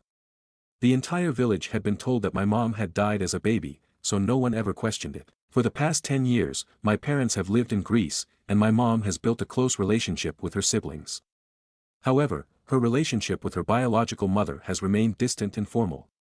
She never got over the fact that this woman kept all her other children but gave her away, likely because she was a girl. At the time, boys were valued more because they worked the fields and contributed to the family's income, whereas girls were seen as a burden. 2 years ago, I was able to move to Greece as well, since the parents who raised my mom left her a sizable inheritance. It allowed us to live comfortably, and honestly, I preferred the lifestyle here. We live in a beautiful place near the capital, and life is peaceful. Now, here's the issue. My mom's biological mother is now 96 years old and in very poor health. Her biological father passed away decades ago due to political circumstances. Her 2 older brothers, her sister lives abroad, have been taking care of their mother, but they are exhausted. Their wives are complaining, tensions are rising, and at a recent family gathering, they told my mom that she should also help take care of their mother because it's unfair that they are doing it alone. My father was furious when he heard this and told my mother to cut them off entirely. My mom refuses to take care of this woman, she doesn't love her, doesn't feel any emotional connection to her, and can't forgive her for abandoning her. My mom is not close to this woman's and of course she has no legal claim to any inheritance from this family. However, she has truly enjoyed her relationship with her siblings and their children and doesn't want to lose that. She's feeling pressured, though, and she's deeply upset by their demands. When I found out, I was livid. How dare these people ask this of my mother, knowing full well that she was abandoned and that no one even attempted to find her. I feel like they're manipulating her, and she's unable to see how unfair this is. I'm getting married in a month to my fiancé, who is Greek and fully supportive of me, and I am seriously considering uninviting all of them from the wedding. I want to send a clear message that we don't want contact with them anymore. However, my mother is hesitant, she doesn't want to escalate things, even though she's hurting. I feel like she's not as attached to these people as she thinks. She's mourning the idea of the family she never had rather than truly loving these people. And I hate seeing her being taken advantage of. I always idealized Greece and the strong bonds of family, but now I see that's not always the case. I'm so disappointed by all of this. What would you do in this situation? Would you cut them off? Would you disinvite them from the wedding? How can I help my mother navigate this? This is a throwaway account because I'm very active on Reddit and don't want people to know my personal business. Edit, I forgot to mention something I think is important. My mom suggested they find a senior care facility to put her biological mother in. She even offered to pay a quarter of the price. My biological uncles were offended because they said it was disrespectful to their mother to put her in a nursing home. Another Greek thing, although they are generally financially comfortable, a quarter for a good structure can mean 400 to 500 euros per person per month, which, by Greek standards, is enough. I think their idea of help is taking her biological mother home for a few months. Relevant comments. Commenter 1, your mom doesn't owe her anything, and her siblings are being unfair. Cutting them off completely might be extreme if she still values the relationship, but she should set firm boundaries. For the wedding, if their presence would stress you or your mom out, uninvite them. If you'd rather keep things neutral, that's fine too. Do what feels right for you both. Commenter 2, likely the sons are tired of taking care of mom and I'm betting their wives are complaining the most. Wives are, what is this new daughter doing? She should help. Heaven only knows how much help they think your mom should do. It is a slippery slope with no good outcome. Creating distance and firm boundaries between your mom and new siblings is best. Reply, that's my thought exactly. I am having second thoughts and surely some comments gave me some perspective but that's my main thought. Commenter 3, where is this woman's grandkids? That woman had 3 kids that she kept. They all have spouses and kids. Why are they not stepping up? Why is it your mother, that she gave away like a bag of bread, the one who has to now step forward and take care of this woman? Reply, that's another Greek thing I suppose. My bio-uncles won't ask their children for help, their whole life is dedicated to helping them so it's not common for grandkids to take elders in and care for them. I avoid all of them so I am not sure what their plans are. Their discussion happened only a few days ago and my mom hasn't responded yet. But me, and empty dad, are furious and I don't like the idea of helping her in any way. Commenter 4, it's your wedding, your choice. But it does sound like your mom does want a relationship with her bio siblings. And if you do uninvite them plus mom saying she won't help financially/physically to look after bio mom. Sadly I'm sure they'll cut her off. Which is sad. I understand your mom being hurt by what her bio mom did. Was it a financial reason as not to keep her? As it sounds like they had the 2 boys already. But equally, she went on to have and keep another little girl after your mom. So that must be upsetting. I would also be very angry they'd led everyone to believe I died at birth. I know different religions/cultures etc. do things differently. I can totally understand if she couldn't cope, then of course give your mom a better life. Which sounds like she definitely had. But to then keep another child after and lead everyone to believe I died out of embarrassment for getting rid of me. I'd be upset. Very upset. Reply, at first I thought that it was for financial reasons but turns out that isn't the case. As I was informed by other Greeks, it was a common thing to do when some family member couldn't conceive. My grandma and grandpa couldn't have children, they were visiting that village from the US, and when my bio-grandma gave birth to my mom they asked for her. My bio-grandma was working hard in the fields and she thought it was a good thing to help her cousin. That's why she had another baby after my mother.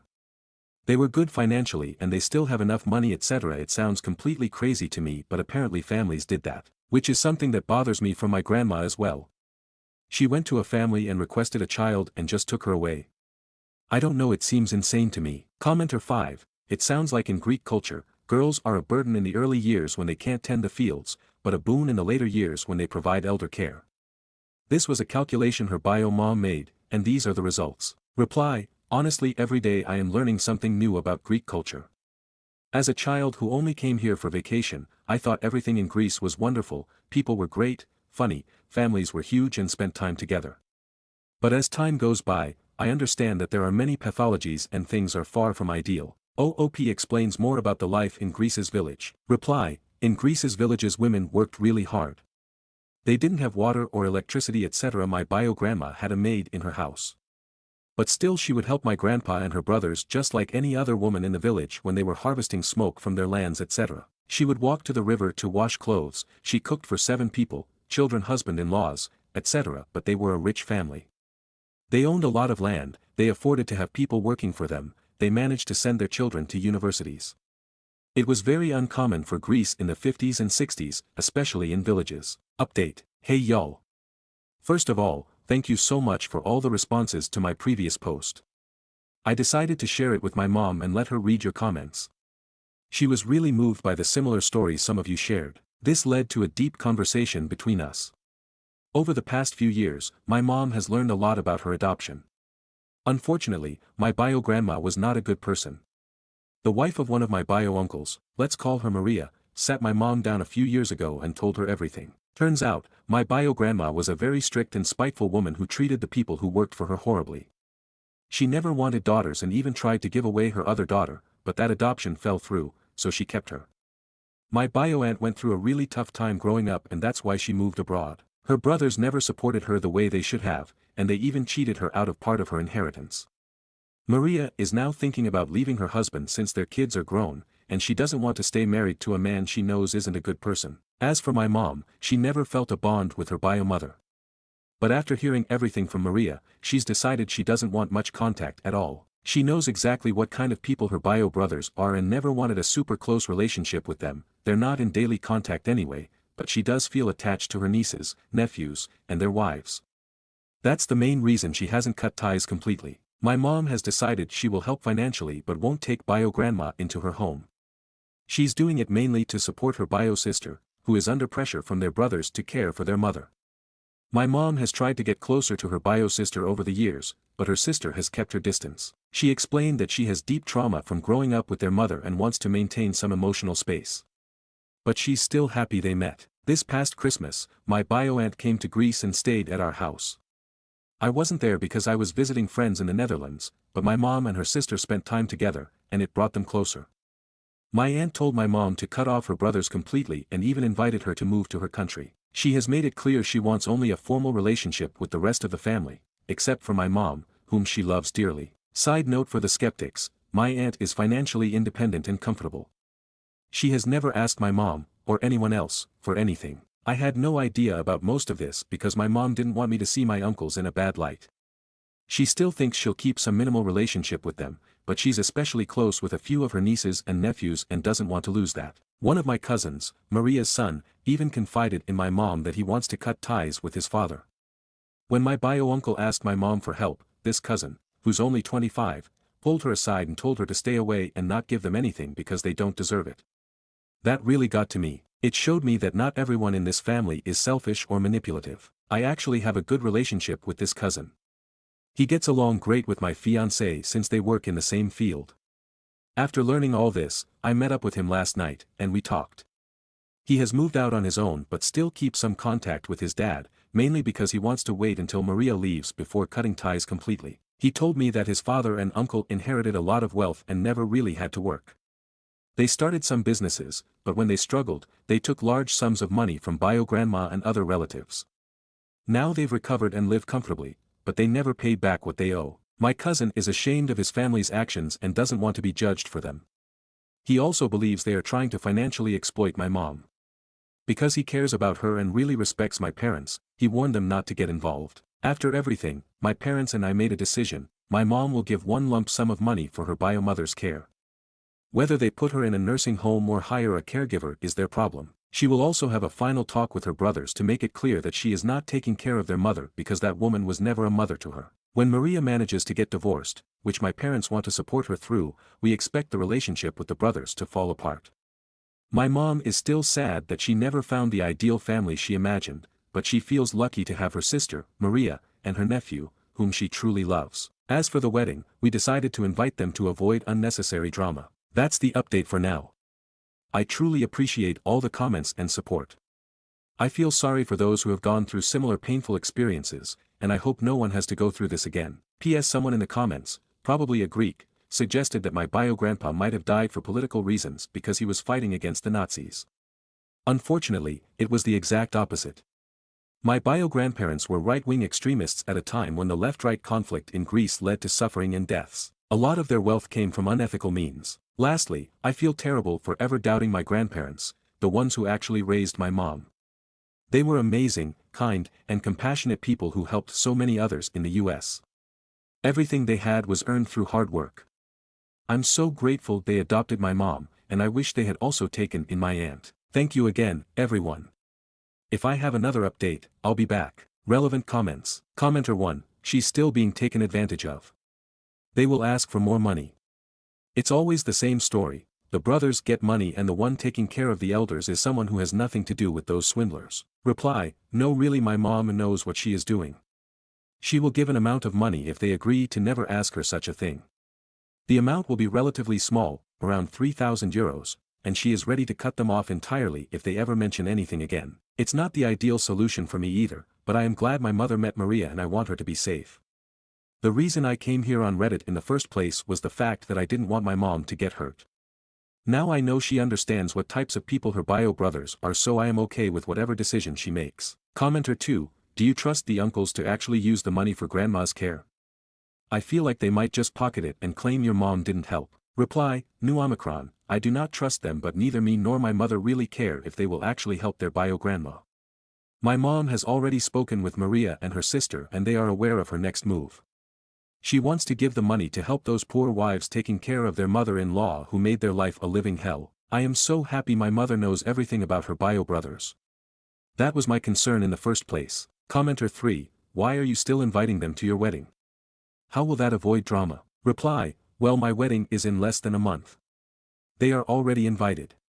If I take back the invitation they will for sure become offensive, at very least. I genuinely want their wives there, especially after learning the truth about their lives and their opinions in the situation, and my cousins. Some of cousins are relatively young and still attached to their fathers, so there is a good chance they will be offended for uninviting their fathers. So we decided to keep them invited to avoid all these things. My mom plans to talk to them about the money etc. after the wedding. We have a lot to organize till then anyway, but if they pressure more for an answer earlier there is a good chance they will not attend anyways. Commenter 4, why would she give them anything if they have all that money? Makes no sense to me. Reply, well my mom is in a significantly better position compared to her bio brothers. She wants to give some money in order for them to sort out what they are going to do, a house nurse or a nursing home. The main reason she decided to do that is to help Maria. She is the one doing most of the caring. She needs some time to organize things about her divorce, but she is always busy. Another reason is that a part of her still feels bad about her brothers. She does realize that they are not exactly good people and she doesn't care losing them if they won't respect her boundaries, but she did tell me that they didn't have any chances to become better people. So she kind of feels like she can give them some money in order to help them have some options with their mother, maybe enough for a down payment for a nursing home. She does recognize that she is not obligated to do so, but that's what she wants to do. I am not a huge fan of the idea, but I do support her. Stories number 12. My friend's perfect relationship was a full-on FBI operation. New information has surfaced. So, my best friend, Matt, has always been a hopeless romantic. The kind of guy who believes in soulmates, sends good morning texts unironically, and probably watched The Notebook too many times. A few months ago, he met this girl, Lisa, on a dating app. She was perfect. Too perfect. Gorgeous, funny, into the same weird indie bands as him, and, get this, she actually laughed at his terrible puns. Within weeks, they were inseparable. Lisa was always around, but something felt off. She never let him take pictures of her. She never talked about her job, just said she was in government work. And she always paid in cash. One night, we were at a bar, and Matt stepped away to take a call. Lisa, left alone with me, leaned in and said, "You seem like a good friend. Make sure Matt stays out of trouble." What? Then, 2 days later, she just vanished. Poof. Phone disconnected. Apartment emptied out. Matt was devastated, thought she ghosted him. He spiraled hard. Then, about a month later, we were watching the news. And there she was. Lisa. Except her real name was Special Agent Lauren Carter, and she was testifying in some huge undercover sting involving a money laundering ring. Matt had been dating an FBI agent working a case. And the best part? He wasn't even the target, she was just using him as a cover story. To this day, he refuses to use dating apps. Stories number 13. Am I wrong for wanting to expose my stepdad to his children? I really need an outside perspective on whether I'd be the AH in this situation. I'm a 21-year-old male. I ended up in foster care at 9 years old because of the abuse I suffered at the hands of my stepfather, a man my mum kept choosing over me. Despite all the support and interventions that were supposed to protect me, my mum refused to kick him out. Even after she had a restraining order against him, she still let him back into our lives. Meanwhile, she went on to have 2 more children with this man, my half-brothers, who are now 19, Richie, and 16, James. It got to the point where it was obvious that no matter what, she would keep letting him back into our lives and allowing me to be his scapegoat of anything that was wrong in life, and I ended up being removed. After I was removed from the home, my mum was allowed to keep and raise my brothers, as if nothing had happened. From what I know, my stepdad never laid a hand on them. My mum and this man are still together, I know because I've checked her Facebook more times than I'd like to admit. Growing up, it was devastating to realize that my mum would rather give me up than fight for me. She could have kept me if she'd just left him, but she didn't. This abandonment left me with deep scars and a lot of issues to deal with as I grew up. It didn't help that she cut off all contact with me almost as soon as I was placed in foster care. She wouldn't even show up for court-ordered visits. Foster care was also really rough for me. I bounced around 3 different families, and it wasn't until the last one that I got any therapy to help me make sense of what had happened. A few days ago, out of nowhere, I got a Facebook message from my 19 and 16-year-old brothers. They said they've been thinking about me a lot and want to get to know me. They even mentioned that our mum talks about me sometimes and wonders how I'm doing. They said he'd like to start some kind of relationship if I'm open to it. And 19-yo said he would be willing to drive him and 16-yo to come and visit me wherever I am in the country. They both seemed nice in this message, and I don't have an issue with either of them. At first, I was going to ignore the message because I don't want anything to do with my biological family. But then a darker thought crossed my mind: this could be my one and only chance to expose my stepdad for the monster he truly is. I could finally tell my half-brothers everything he did to me, everything he put me through, and let the truth come crashing down on them.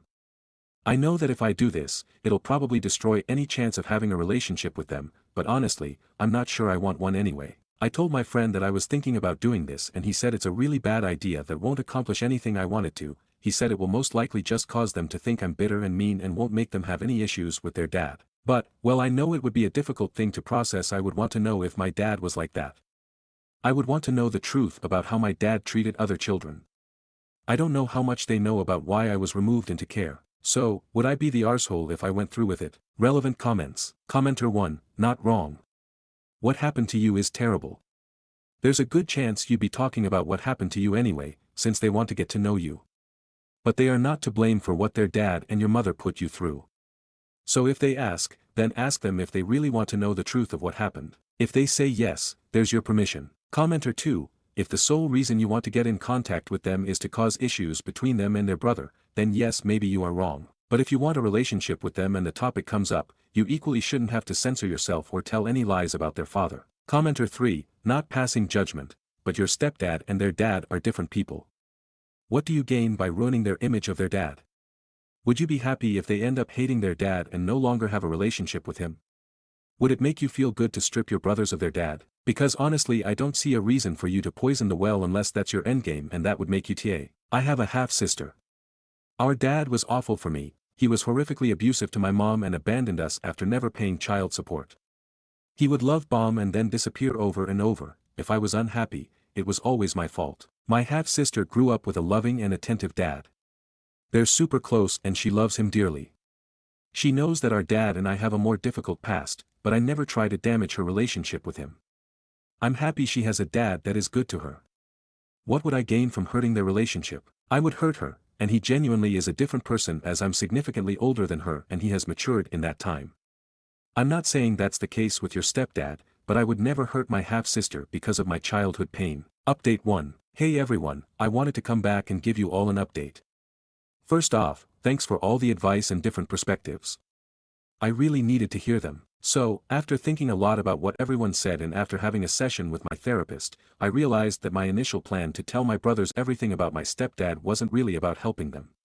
It was more about me still holding on to the anger and hurt from my past, and that's not fair to them. A lot of you pointed out that they probably don't know the full story and are innocent in all this. And honestly, that hit hard. I decided to reach out to my 19-year-old brother and told him I'd like to meet up. I didn't mention anything about our mom or the stepdad situation. I figured if we were going to start a relationship, it's better to take things slow and not dump all that heavy stuff on them right away. We ended up meeting at a cafe. I was super nervous, but when I saw them, it actually felt nice. They were both really nice, and we just talked about normal stuff, like what we've been up to, our favorite football teams, that sort of thing. It was weirdly easy to chat with them. At one point, the 16-year-old brother asked why I was placed in foster care. That caught me off guard, but I decided to keep it vague and just said that things were complicated at home back then, and that going into care was what was best for me at the time. 16-year-old started pushing a bit for more details, but the 19-year-old told him to knock it off, which honestly was a relief. By the end of it, I was glad I went. They asked if we could stay in touch, and I said yes. I'm still figuring out how much to share about what happened, but for now, I'm just trying to focus on building a relationship with them. I realized that while the past is important, it doesn't have to dictate how things go with them now. So yeah, thanks again to everyone who helped me see things clearer. I'm feeling a lot more hopeful about this, and I'm really glad I didn't just go with my gut reaction to tell them everything right off the bat. We'll see where things go from here, but I'm cautiously optimistic. Update 2. Before anything, I read a lot of your comments. So many were saying I was selfish for wanting to expose my stepdad, and then so many were saying I was a coward for not. Some people were saying I was allowing the abuser to get away with it by not telling my brothers. I had DMs calling me an abuse apologist, people calling me a liar for not answering the question James asked when we first met.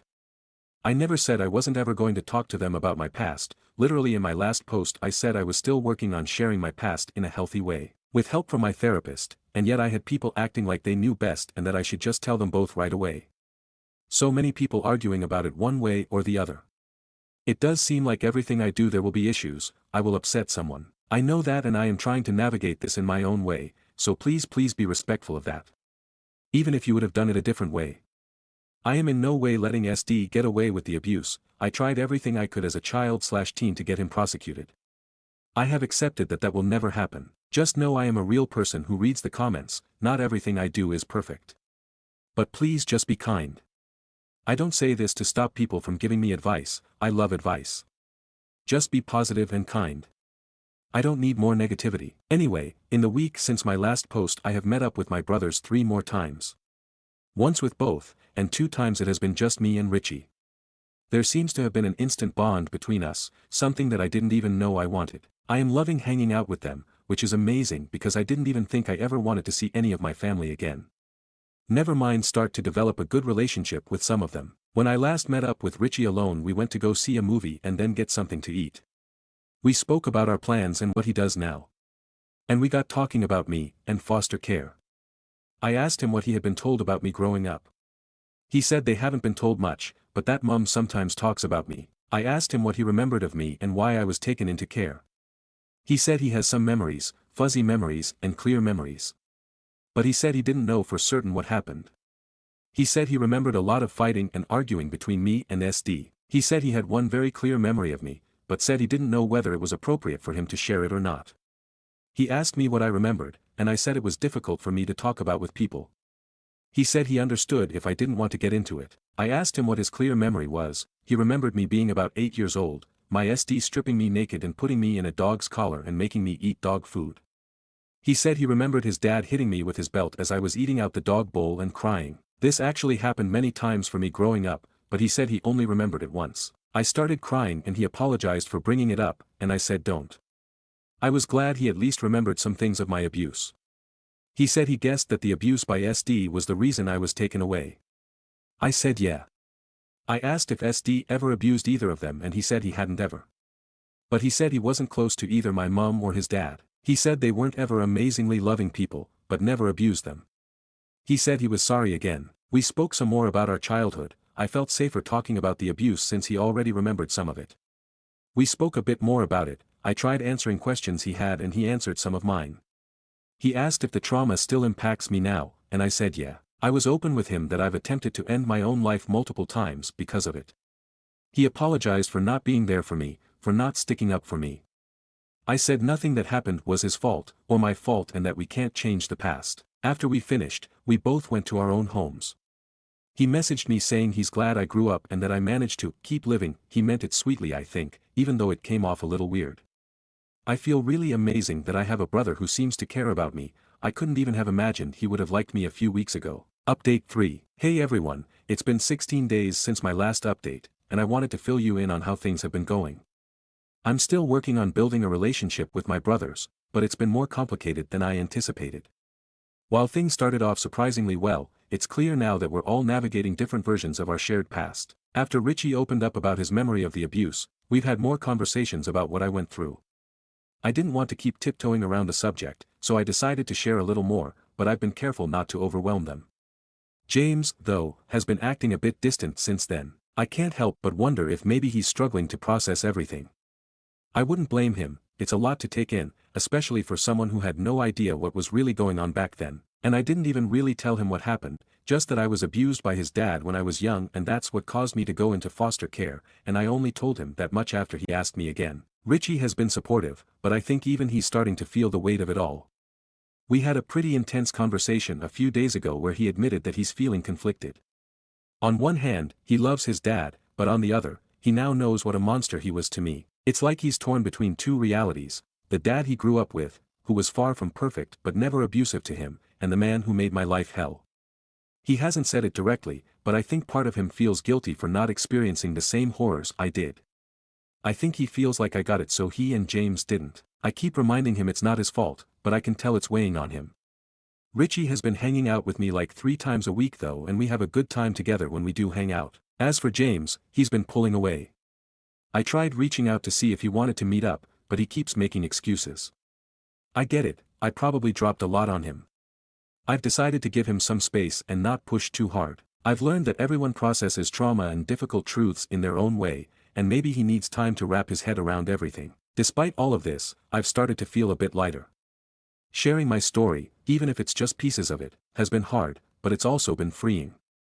I spent so many years carrying this alone, and while I'm still cautious about how much I share, I'm beginning to realize that I deserve to be heard too. I'm continuing therapy, and my therapist has been amazing at helping me figure out how to balance opening up with protecting myself. One thing I didn't expect was for my mom to reach out. She sent me a message on Facebook a few days ago, saying she wanted to talk about the past and that she misses me.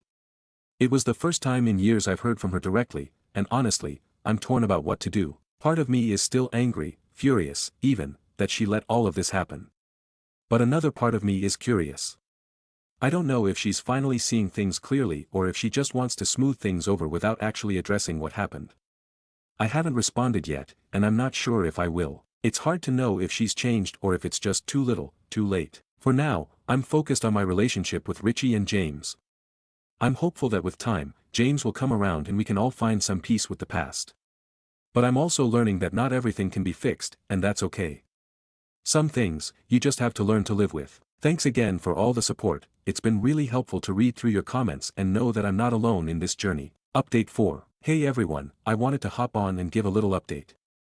First, I wanted to say thank you to everyone who reached out and sent love. I really appreciate all the messages. So I felt really conflicted after my mom asked to meet me up. I really hadn't had much contact with her since I was removed. After really considering it and after reading the messages I got from you guys, I decided it was probably best to not respond to my mom. I decided not to meet up with her and just ignored her completely, as I think even messaging her would make my mental health spiral. It wasn't long after that James asked if I could meet up with him. Which I was happy about because I felt like he had been avoiding me since I revealed everything about what his dad and our mom did to me. Richie couldn't come even though I invited him. So it was just me and James. We went to the cinema. And we were having a good time, when he started talking about our mom and how much she wanted to meet me. I told him I just wasn't ready now, and wasn't sure if I'd ever be ready to meet her again. He started saying how it's selfish of me to not at least talk to her. And I tried to reiterate that I wasn't ready to talk to her and how what she did to me has caused so much pain and damage to me. He started to say something like, she's not the same person anymore, or something, but I cut him off. I tried to shut it down there and said I don't want to discuss it further, and if he was going to keep bringing it up I would just drop him back off at the train station. He called me a dickhead and told me to just drop him off, so I did that. And not long after that he blocked me on everything. Which I admit I was really upset about. Richie called me and told me that James was upset and had been speaking about me being selfish in the house. And Richie said that it was probably best for me and Richie to go low contact for a while, even though he said he supports me. He said he has to try and navigate it through his home life until he is able to move out and be independent. I understand that, even though it made me really sad. That happened about 2 weeks ago, and I haven't heard anything from any of them since then. Even though I've been sending memes to Richie on Instagram every other day or so. We had been sending each other memes constantly before and he hasn't even opened the messages. So honestly I don't know where to go from here. I feel pretty disappointed by everything. I don't know if this is the right place to ask for advice, but if anyone does have some advice on what to do. Update 5. I deleted my last account because I was going into a very dark place, but I have proof that I am the OP if anyone wants it. It's been about 4 months since I last posted on Reddit. I left things in a really bad place. Shortly after my last update, I attempted to take my own life. That wasn't the first time, but I truly thought I was past that. I've recovered, and I'm so glad my attempt failed. My God, if anyone reading this has even the slightest thought like that, please speak to someone. You are worth it. The world is better with you in it. I said this somewhere on my last account, but before Richie and James came into my life, I never wanted a family. I never craved it, never needed it. But after they did and then left, all I could think about was how I'd screwed everything up again. I hated myself for it. I tore myself apart over how I ruined everything, but now, in a better place, I can see I did nothing wrong. At the time, though, it didn't feel that way. Just over 6 weeks ago, Richie reached out to me again. He said things had settled at home, and he was hoping we could start again. I told him, politely, because I really don't blame him, that unless he was ready for a full relationship with me, I couldn't do it. I couldn't live through another breakup. I know that's not the right word, but I just can't think of a better one. I said if he wasn't ready, I wouldn't hold it against him, but I couldn't be put through this again. He told me he was ready, and he promised me that if he had to make a choice, he'd choose me over them. I asked him about finances and how he'd manage, but he said he had it sorted. At the time, I didn't realize, but later I found out that Richie and James' paternal grandfather had passed away and left them both a substantial amount of money. So we started again, and it felt like no time had passed between us at all. He told me that I was all anyone spoke about in the house for about 2 weeks after everything fell apart. How I was selfish, and mean, and evil. How my mom had posted rant after rant about me on Facebook, wondering how she raised such a selfish, evil person. I didn't know, because I haven't checked her Facebook in a while, although I used to obsessively. If I had the energy for it, I'd go on and comment something like, "You didn't raise such a selfish, evil person because I was removed into foster care because of the abuse you and SD put me through. Mother of the Year." But honestly, I don't think I could cope with the fallout of it. Anyway, Richie said he wasn't going to tell his parents about getting back in contact with me. He said he wanted to move out and then go NC with them to support me. I told him I didn't care if he told them or not, or if he cut them off or not. That was his choice. The only thing I needed from him was consistency. Either he was in my life, or he wasn't. No more back and forth. Since then, things with Richie have been going really well. Better than I ever expected, honestly. He's starting to feel like my best friend, which is something I never thought I'd say about a family member. We see each other all the time, and it just feels right. Like I finally have someone who understands me and actually wants to be in my life without conditions. I don't think I realized how much I was missing that until I had it. For a while, Richie kept our contact a secret. He hadn't told anyone at home that we were talking again, and I was fine with that. It wasn't about hiding, it was just easier for him. But somehow, James found out, and it caused a lot of issues for Richie back at home. From what Richie told me, James wasn't happy about it at all. I don't know exactly what was said, but it was enough that Richie decided to speed up his timeline to move out. He was planning on waiting a bit longer, but with all the tension at home, he just wanted out as soon as possible. James still hasn't reached out to me, and honestly, I don't expect him to. I've made my peace with that. I hope that one day, he'll be able to see past the loyalty he has for our parents and realize that I'm not the evil person they've made me out to be. But I also know that he might never get there, and that's something I can't control. People believe what they want to believe, and right now, he's not ready to see the truth.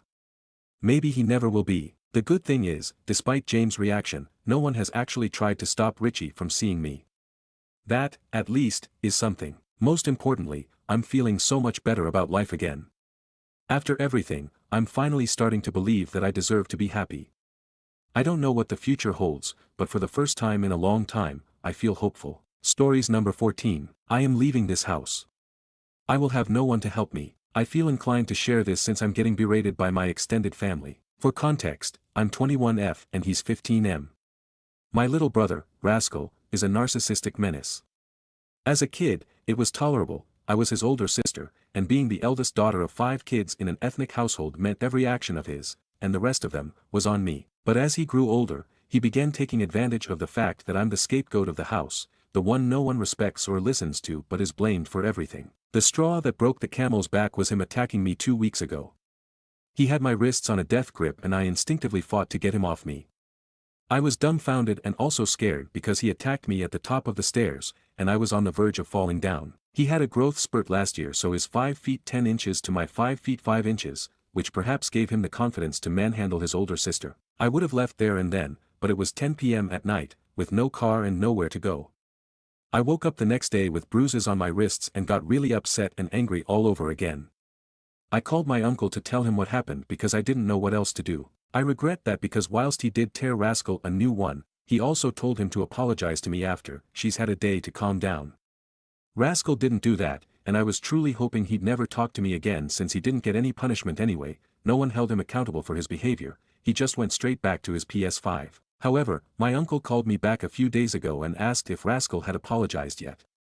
I was in my room, assuming no one was around, so I was talking loudly when I said, no, he didn't apologize, and I don't want a measly apology that means nothing anyway.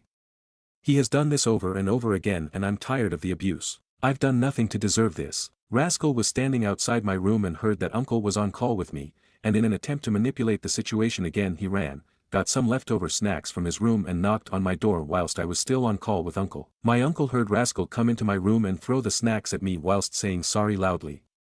I saw red and threw the measly bag back at him, telling him to never speak to me again. My uncle started saying, wait, he apologized. Why are you screaming? Go tell him you accept it. I said LOL, you must be mad, and ended the call. Haven't talked to Uncle since either. I regret even involving him, but I had no one to speak to, no friends, and my therapist appointment is in a month. My cousin called me today, said Uncle told her everything and that I'm a bad sister for not hearing my brother out, that I should talk to him. She said, siblings fight all the time, so, Aita for standing my ground and vowing not to speak to him again. I will be moving out and going NC with my mother for other reasons, but this situation has solidified the fact that I also want nothing to do with him and his abuse. Background post 2. Title, Aita for telling my father he cannot tell me what to do. I'm 21F, and trying to move out. I live in England. It's been a long process due to some financial issues, but I'm getting there. I have an end goal in mind which is good. My father does not live with us. He works abroad. Him and my mother are not on good terms but for some reason won't divorce, just separated. He also has another family which may add context. I made the mistake of talking about me moving out within earshot of my mother a while ago. Ever since then, she's been trying to manipulate me, not realizing that the curtains have been lifted from my eyes. I see every word for what it is, a power play, an attempt to chain me to a toxic environment that uses me as a scapegoat. When her final card, telling me to stay because I'm useless and can't be independent and would be better off saving my money for a car instead of rent and bills, didn't work on me, she called my dad to talk some sense into me. The call from him was triggering, but I pushed through and said I don't want to live here. I hate that I'm either being taken advantage of or demeaned. He kept pushing, so in anger I said I hate her. That he cannot convince me to stay just to slave away for people who don't care about me. I said I'd rather be in debt and pay my rent and money, instead of paying it with my mental health as I've done my entire life. He said, are you refusing to listen to your father? I said, maybe you'd have a leg to stand on if you were here, but you're working abroad, have another family that you don't even live with either and are probably thinking about. You've got enough on your plate, so please don't bother with me now, my decision is set. He was furious and called my siblings in anger, ranting about me. They've not said anything really. My mother then got wind of what I said and has been badgering me ever since to apologize to him. I admit I have been avoiding his calls because I was angry when I said everything. I'm feeling slightly guilty now for causing a rift. Aita for shutting down my father, arguing with him and telling him he cannot tell me what to do. This one is long, please read if you can. I'd love to get some advice and moral support. In previous posts, I mentioned how chaotic my home life is, how my brother attacked me and how my anger was dismissed. This links to today's events. I'm 21F, with a mother that hates her life and therefore projects all her negative emotions onto her children, mainly me. She has the classic victim mentality narcissistic mindset, spewing the same bullshit about how I am the cause of all her troubles, I am the reason for her behavior. Refuses to have a civil conversation without screaming at me, has never apologized for anything, has never ever hugged me or told me she loved me.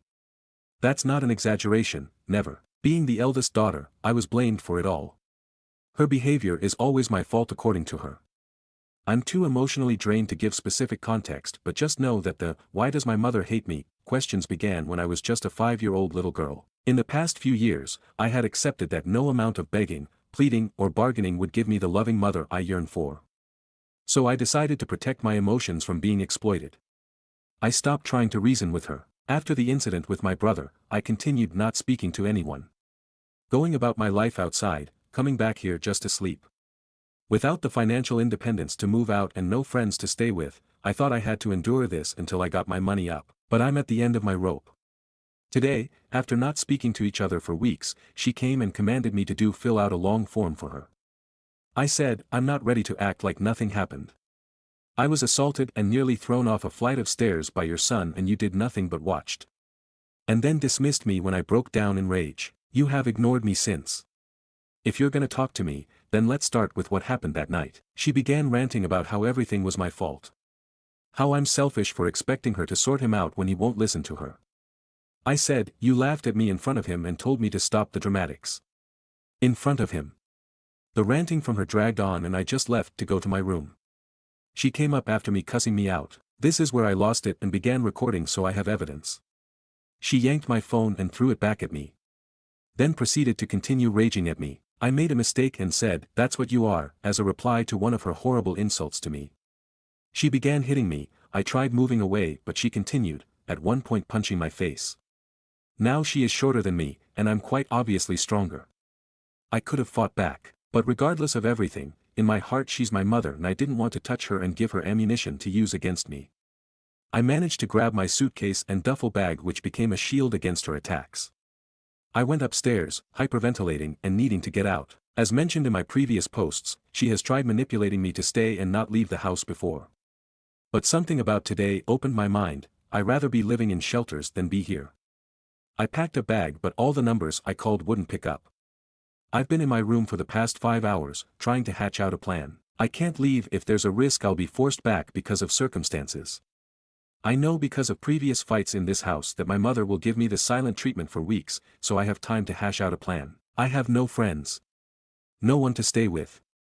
So on Monday morning, I will take my bag and go to a woman's shelter. I will be out of here and survive no matter what. I will be blocking her number and picking myself back up. Despite being 21, I'm at a low in life. I've been sheltered from friends and community. I have no one. But I will make it. I live in England, I'm grateful that I have the opportunity to escape. I have all my documents and passport packed. She also has no access to my bank account and I have a few $100 to get me by right now until I get a job. She isn't usually violent, only with me. I've decided I don't want to go to the police now. My priority is moving out and being anywhere but here. I know my extended family will call me, I will not pick up. My little sister will know I'm safe but that's it. I'm here right now typing this because I have no one to help me. I'm gathering strength with each letter I type.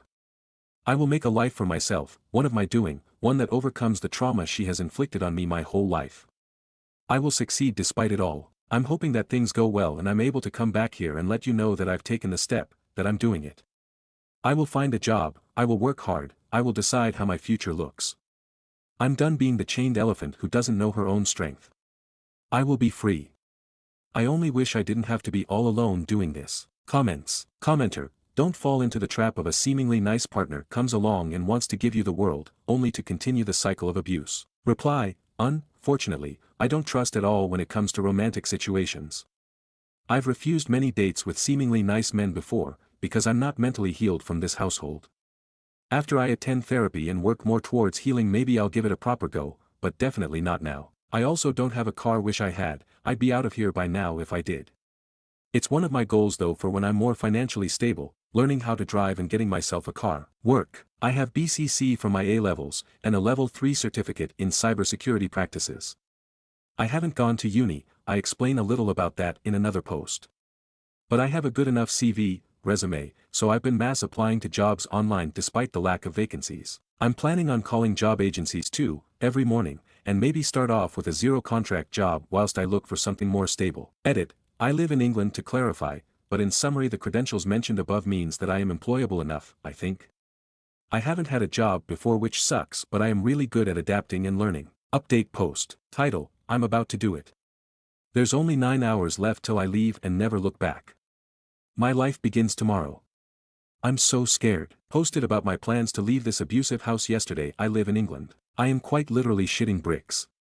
I know I'm a 21-year-old woman, but I've been completely conditioned to believe that I cannot achieve anything on my own. My so-called mother ingrained in me that I'd never succeed without her guidance. This is the first time I'm taking such a drastic step that no one ever expected me to do. I won't mull over how I've let them think so low of me with my inaction. I can't victim blame myself. I feel so panicky. OMG. Monday morning, I'm out. Bag is packed, essentials ready. Important documents and passport all secured. I don't know where I'll end up tomorrow night.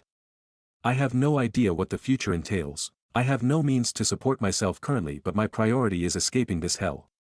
I'm posting here to hold myself accountable and ensure that my resolve doesn't waver so that I actually leave and don't doubt myself. I have to believe that anything is better than subjecting myself to more of this abuse. I feel like a clueless child, inexperienced and uninformed about the world. I have no one, no friends. But I'm doing this anyway. Please, please, please give me some moral support. I really need it. You guys don't understand how much your advice helps. Letting me know that I can do this is giving the confidence I've always needed to take the step. I'm hoping to update you in a few days about how it's going. I hope I survive and thrive. I hope she doesn't end up being right. Thank you so much. I'm still looking for jobs so I can get a steady income and start saving. My life begins tomorrow. Edit dash, left at 9 a.m. carrying only a backpack and a dream. I've been seen by the Youth Hub charity that I mentioned in the comments. The lady who spoke to me 2 months ago opened the files of the risk assessment I took back then, and I had another round of updated assessments to see that I'm not at risk of hurting myself. I told them about what happened. They said that they've sent away my information to the housing association in my city, and will hopefully find an all-female accommodation by tonight. I did reiterate that a mixed accommodation is fine for now because I need somewhere to sleep tonight, as I'm definitely not going back that house. Guys, it's actually happening. This feels so surreal.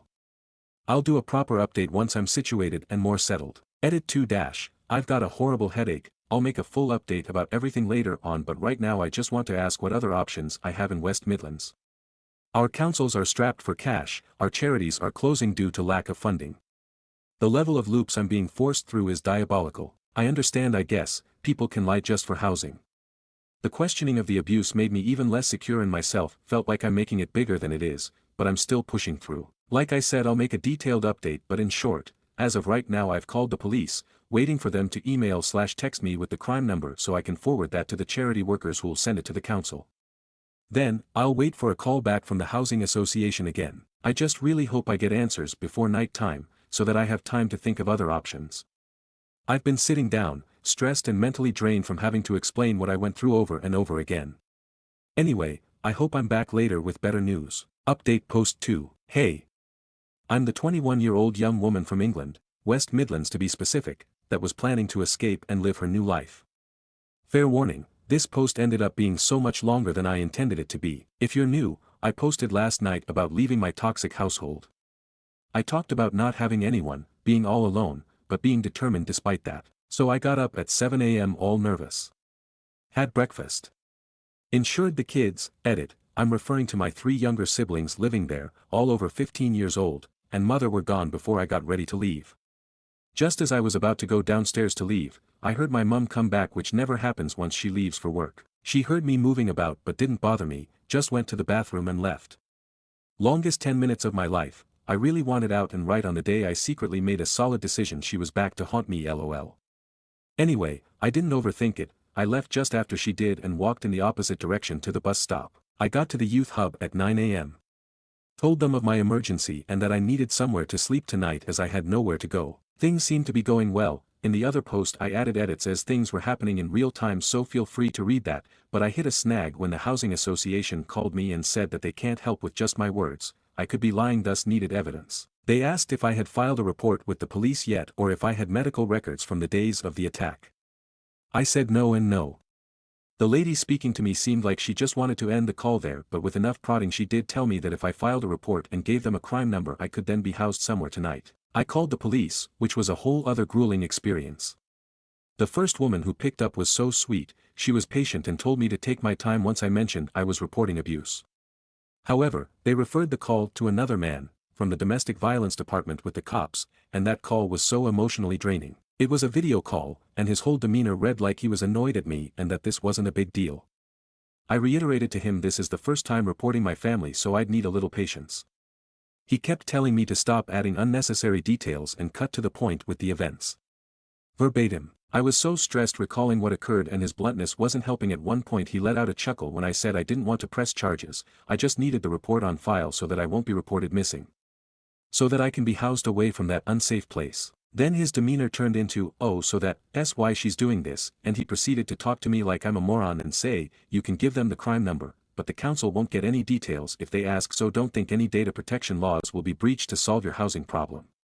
I was thinking, do I know that? Anyway, I'm just ranting about him because he actually gave me a migraine. The crime number did end up being enough, and once sent back to the council I got a call after another 2 hours telling me that I've been referred to an all-female shared accommodation with housing support. That accommodation ended up calling me just 30 minutes later, telling me to come over now. I assumed they just wanted to talk to me, so I said I have a big bag and I'm tired, is it possible to talk over the phone?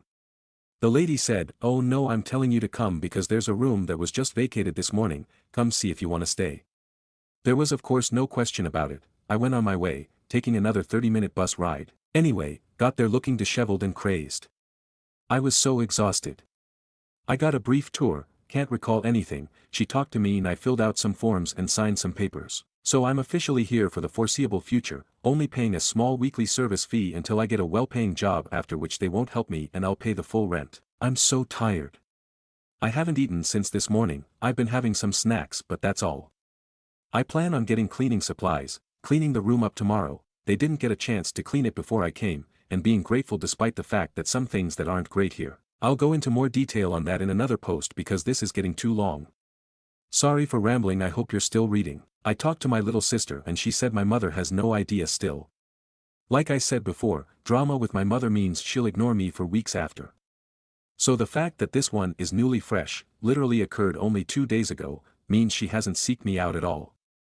I have blocked her plus brother's numbers. They will not be able to contact me and they don't know where I am.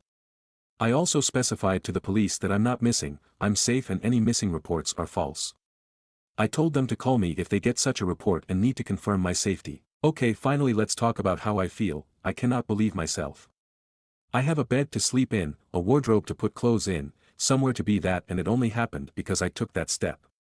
I'm out of that toxic house and they don't even know it. I didn't know I was this strong. Now that I've taken this step, I know I won't go back. That niggling doubt is fading. I'm so proud of me, smiley face. I've got a lot more to say about the room and the accommodation overall, but for now I want to bask in this achievement. It was a long 10 hours of constant worrying that I'd have to sleep in an unsafe environment tonight. Yet I didn't run back to that house when the fear hit. I stuck it out. I said I'd sleep outside if I had to, or not sleep at all. Despite the obstacles thrown at me, being told that I'm not really homeless if I didn't get kicked out, being made to feel that I was lying about fleeing abuse, I still stuck it out. And now I'm here in a warm bed. Yes, once I settled and was left alone with my thoughts, I felt so horrified at myself for reporting my family. But I got over it quickly because I thought back to what they did. Family don't do that. I didn't betray them, they betrayed me. I'm realistic, so I am expecting to feel more negative emotions as I find my independence. But that's okay, I know that's just the teething pains from growing. This turned into a whole saga. I apologize, I have lots more to say, but for now thank you so much for your encouragements, advice and help. Thank you for cheering me on. You helped me see this through. I'll update you guys as there's so much more to say, with details about a potential friend I made with my roommate. Neighbor. Got each other's numbers, yay, and all the gossip and lore I got from her about this place. She gave me so much tea and hacks to survive with your things intact. Lol, I'll be speaking to her more, she seems so nice. Update post 3. Title: 3 days since I left my abusive home, and she still has no idea, can't make this shit up. So, today is day 3. I'm more settled now, I've been feeling comfortable in my independence. I've gone out and bought essential groceries for myself. I've been eating and I'm glad to say I'm alive and well. As the days go on, I feel so much confidence in the decision I took. I know there'll be a low point in the future, maybe once my period starts again next month and my hormones are out of whack, where my loneliness will overwhelm me, but I'm prepared. I know it's natural, it's inevitable, and it'll pass. I've also got therapy scheduled for Wednesday, February 5th. I'm glad it's happening. I've simultaneously left the abusive environment and starting my healing journey. In regards to drama at the house I left, my little sister called me to tell me that my mother doesn't even know I'm gone yet. I mentioned in my previous posts that when my mum would fight with me and say the most horrible stuff, or in this case, hit me, she would ignore me for weeks. This is still the case, she's still ignoring me, so she hasn't checked my room. She hasn't seen me either, obviously lol I'm long gone so she has assumed that I've barricaded myself inside my room and that I only come out when she's at work. With that context in mind, my sister told me the funniest things that have happened since I left. 2 days ago in the car when my mum was dropping my siblings off to school, she started shouting at my sister. Nothing new there, but my sister almost burst out laughing when my mother began ranting crazily about that sister of yours that hasn't even left her room in days and has stunk up the place. Is that who you want to be like? Then, yesterday morning, apparently she was angry at another sibling and went upstairs to shout at them for not being ready to go to school. She was passing my room and decided to knock aggressively whilst shouting through the door. She was yelling about how this is her house, I have no right to, her words, shout and abuse your own mother, then lock yourself in your room and avoid all responsibility. You will come out. If I am back and you're not out, then watch what happens. Mind you, she's saying all this with the door closed. It's 7 a.m, I'm not there, I'm 10 miles away sleeping in another bed. Who TF was she screaming at? When my sister was telling me this I was genuinely dying of laughter. I couldn't believe the level of ridiculousness. Like, what do you mean you're screaming at someone through the door, not knowing if they're there or not, yet wasting your breath anyway? She didn't even take a peek to ensure I had heard her. As funny as it was, it also made me realize the craziness I lived in my whole life. My mother felt so comfortable in abusing me because she genuinely believed there was no limit for me. All my other siblings, she holds back because she doesn't know how far she can go before they're irreversibly pushed away. With me, she exploited my sensitivity and clear desperation for a loving mother. She felt so comfortable saying whatever, doing whatever, thinking I'd never go anywhere despite it. The day after her attacking me, she was quiet, telling my sister to bring me food. She knew she was wrong, at least at first. The day after that, I left in the morning, as you all know. Since then, I haven't been back as I have everything I need for now. So she hasn't seen me. Yet she assumes I'm still there. And because she assumes I'm still there, she is relieved that the small doubt she had about me actually leaving, which came from me telling her I would after taking my suitcase upstairs on the day of the attack, was gone. And so because her belief that I'll never leave is reinforced again, she now feels comfortable twisting everything to make it seem like I was the one who attacked her, even shouting at me for it, through a closed door that I am not behind, lol. It's hilarious, this is what I'd have to endure if I stayed. I have never ever felt more secure in my decision than now. I was right, anything else would have been better for me than subjecting myself to more of her bullshit. Anyway, that's enough on the update front. I'm sure I'll have another story to tell when she finds out that I actually did leave. I wish I could be a fly on the wall to see that reaction. I've already blocked her because I do not want her contacting me at all, and that's bringing me much needed peace right now, smiley face. Edit. It's been 4 hours since I posted here. After reading some comments and thinking to myself, I've decided to unblock her just to ensure any messages that come through can be used as evidence if needed. Muting it though, just to preserve my peace like I mentioned. Update post 4. Hello. It's been a while, haven't been feeling well enough to update, first emotionally, now physically unwell. If you want some background information before continuing, look at my latest post which has all the details linked. Things are a little disorderly in my head, but I'll try to go chronologically. So that day my mother was screaming through the closed door, I mentioned she said she'd be checking back to see if I was still in the room. Of course, I hadn't even been in the house for 3 days before that, but she hadn't realized. Anyway, that afternoon she must have checked the room and realized I wasn't there. She assumed I had crashed at a friend's house, which is hilarious considering she knows I have no friends, but I guess it's how she justified it in her brain because she couldn't imagine me truly leaving with nowhere else to go. She asked my siblings, and of course, as discussed with them, they both feigned ignorance. They said they don't know anything. A day after that, 8 days ago, my aunt called me twice in the afternoon. I learned from my 15F sister that upon calling me, my aunt called my mother to ask why I wasn't picking. My mother told her, "She's not home, I don't know where the hell she is, but I'm guessing she's with friends." Well, this aunt of mine is one emotional busybody, bless her, but also give me a break please, so she, in her worried state, called her brother, my uncle. I was at the cinema when my uncle began spam calling me. Then, my aunt began spam calling me. Now imagine, I'm watching the new film, Companion, it was meh, expected more, and I get spam called by relatives. My anxiety levels were through the roof. I put my phone on DND and let them know I'd talk to them later. At the same time, my 20F younger sister, who I've mentioned escaped before me and goes to university in a different city, texted me to let me know that our mother was spam calling her. She told me how their conversation went. My sister feigned ignorance too, saying she hadn't heard from me. My mother went on a rant, venting about me and my audacity to leave without saying anything. Mother told my sister, "Tell her that she is not allowed back. Tell her she can stay wherever she is." Sis said she could barely hold in her laughter. Mind you, this whole time I've unblocked my mother, so if she was really curious she could have called. However, she made no attempts to contact me, which I'm glad for. But it's really annoying how she's sending people after me with her "woe is me, my rebellious daughter is nowhere to be seen" BS. On that note, I should mention that said uncle called me back after I left the cinema that day. He was poking and prodding to figure out where I was. I stood firm in being vague, told him I'm safe and that's all that he needs to know. I emphasized that I'm emotionally drained and have nothing else to say. I mentioned to him that I'm gone for good though. I forwarded that message to my aunt too. That whole interaction drained my energy, so I was unable to update on how things went. Yet even then, my mother still hadn't gotten it in her head that I was gone for real. I guess she realized couple of days ago when she saw me leaving the old house with my suitcase and duffel bag. Since she didn't contact me directly, I felt safe enough to go to the house when she wasn't there and get my stuff. She was on her way back when she saw me getting into the Uber. There was no big reveal, lol. Better this way, I left quietly without fuss. I acted completely different to what was expected of me. No drama, no justification, no last words. I actually like that it went like that. I think it was very unsatisfactory for my mother, so another win there, lol.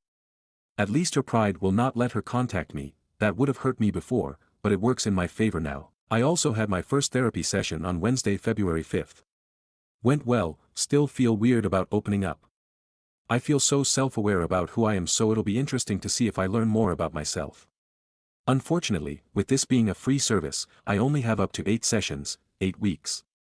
Then I'm left to my own devices. I was referred by my GP to a NHS well-being practice, so I don't know where I'd go from there.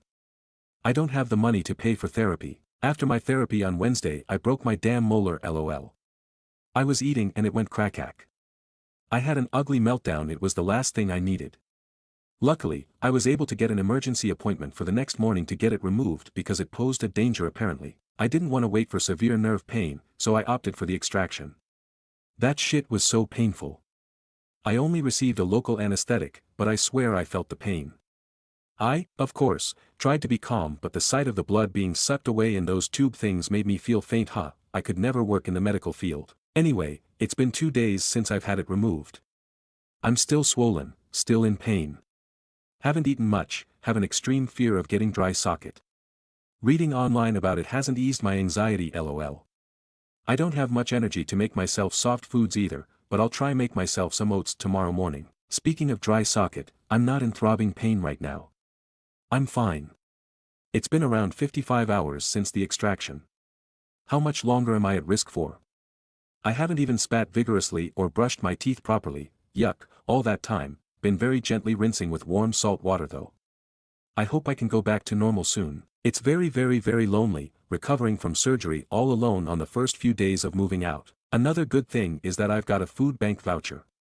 It's near where I live, and I was supposed to go there yesterday, but with my whole oral emergency. Alas. However, I hope to go next week when I feel better. They'll give out essentials like rice, oats, sugar, and pasta. It would really help me out. Anyway, my apologies if this was not coherent. I tried, haha. My head's killing me, I need to take ibuprofen. Mini update post. Editor's note, too long to include here. OOP is looking for a job but in the meantime found a place where she can volunteer and meet new people network. Update post 5. Title, 15 days since I left. Successful food bank trip today. Hey. It's the 21F from England who fled her abusive household.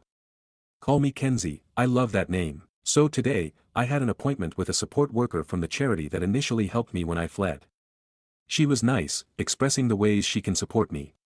She'll be able to help me with budgeting, going with me to grocery shop if needed, helping me brainstorm my next steps, etc. I have another appointment with her next week. Smiley face. After that meeting, I went straight to the food bank with my voucher. Because the person who referred me, an employment coach I see alongside my therapist, specified that I am also in need of cutlery, pots and pans and all that, the food bank had so much secondhand stuff ready for me. I was so geeked. There was a kettle, plates, measuring cup, pans and pots, spoons and forks, mugs, tea bags, sanitary items, even shampoo and conditioner. They went over and above and my heart is so full, I'm so happy. Of course, there was the food too, lots of beans and tuna and mackerel as well as chickpeas, rice pudding, custard etc. Basically all the canned food you can think of. I haven't looked through the bags thoroughly, but I'm also hoping there's rice and pasta too. It's okay if there's not, I can buy that myself. Also, my sister who lives in a different city is sending over a package of old pans and pots she doesn't use either, so I'll have more than enough to make all sorts of meals. I like lasagna, so I'll probably buy a glass tray for that too, if that's what it's called, lol. Carrying all that back on a bus ride plus walk by myself was extremely difficult, but some nice strangers helped me carry some stuff. Then when I was near the accommodation, I called my housemate, the girl who was lovely to me the first day I came here, and she helped without question, even bringing a little shopping trolley she owns to carry the stuff. She's actually an angel. I felt comfortable asking for her help. I've reiterated to her that if she ever needs anything I'm here for her too. Anyway, all that stuff is stacked in my room now. I'm incredibly tired because as soon as I dropped the food bank stuff off, I went straight back out to do some grocery shopping, getting oil, milk etc., and those were heavy too. Came back and collapsed onto bed, haha. I have some more stuff to buy, like seasoning and whatever, but for now, I have enough to finally make a good meal. I'm so grateful and so glad. I'll give myself a break tonight, but tomorrow morning I'll wash up all the cutlery I got from the food bank. I'll clean the cupboards I've got locks for them too so no one can steal my stuff, yay, and put everything away. That way, my room can be free from any clutter. I also bought washing up detergent and liquid so I'll do my laundry too. I will also sign myself up at the nearby dentist and GP so I don't neglect my health. Hoping to do that tomorrow, smiley face. Still haven't heard back from the volunteering gig, but I'll update with any news of that when I do. Hope to be back soon. Small update. Woke up this morning and washed all the cutlery I received. Put everything away in the cupboard, and yes, there were rice and pasta there too. I have enough food to last me over a week, truly, so many combinations.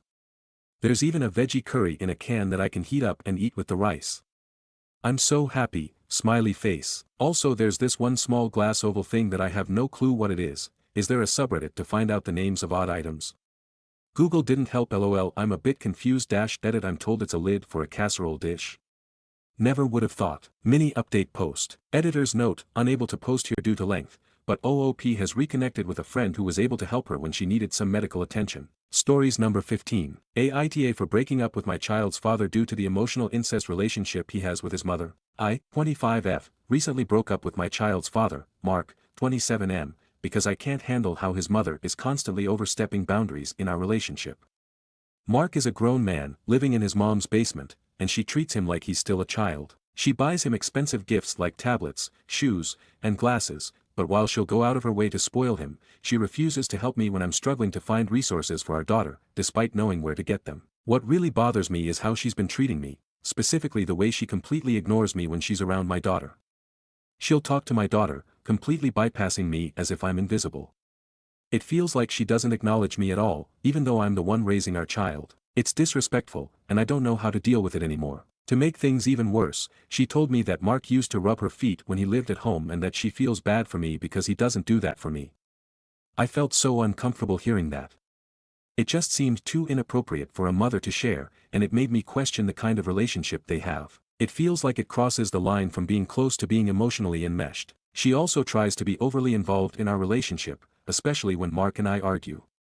She'll reach out to me and want to have serious, sit-down talks about my behavior, as if it's her place to intervene. I've tried to tell Mark how uncomfortable I am with his mom's level of involvement, but he always defends her and tells me I'm being too harsh.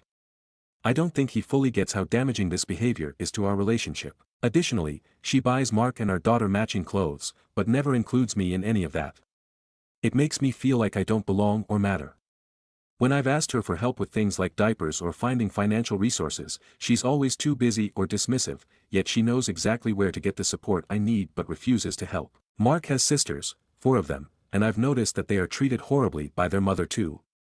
They're always expected to do things for her and are constantly put down or ignored.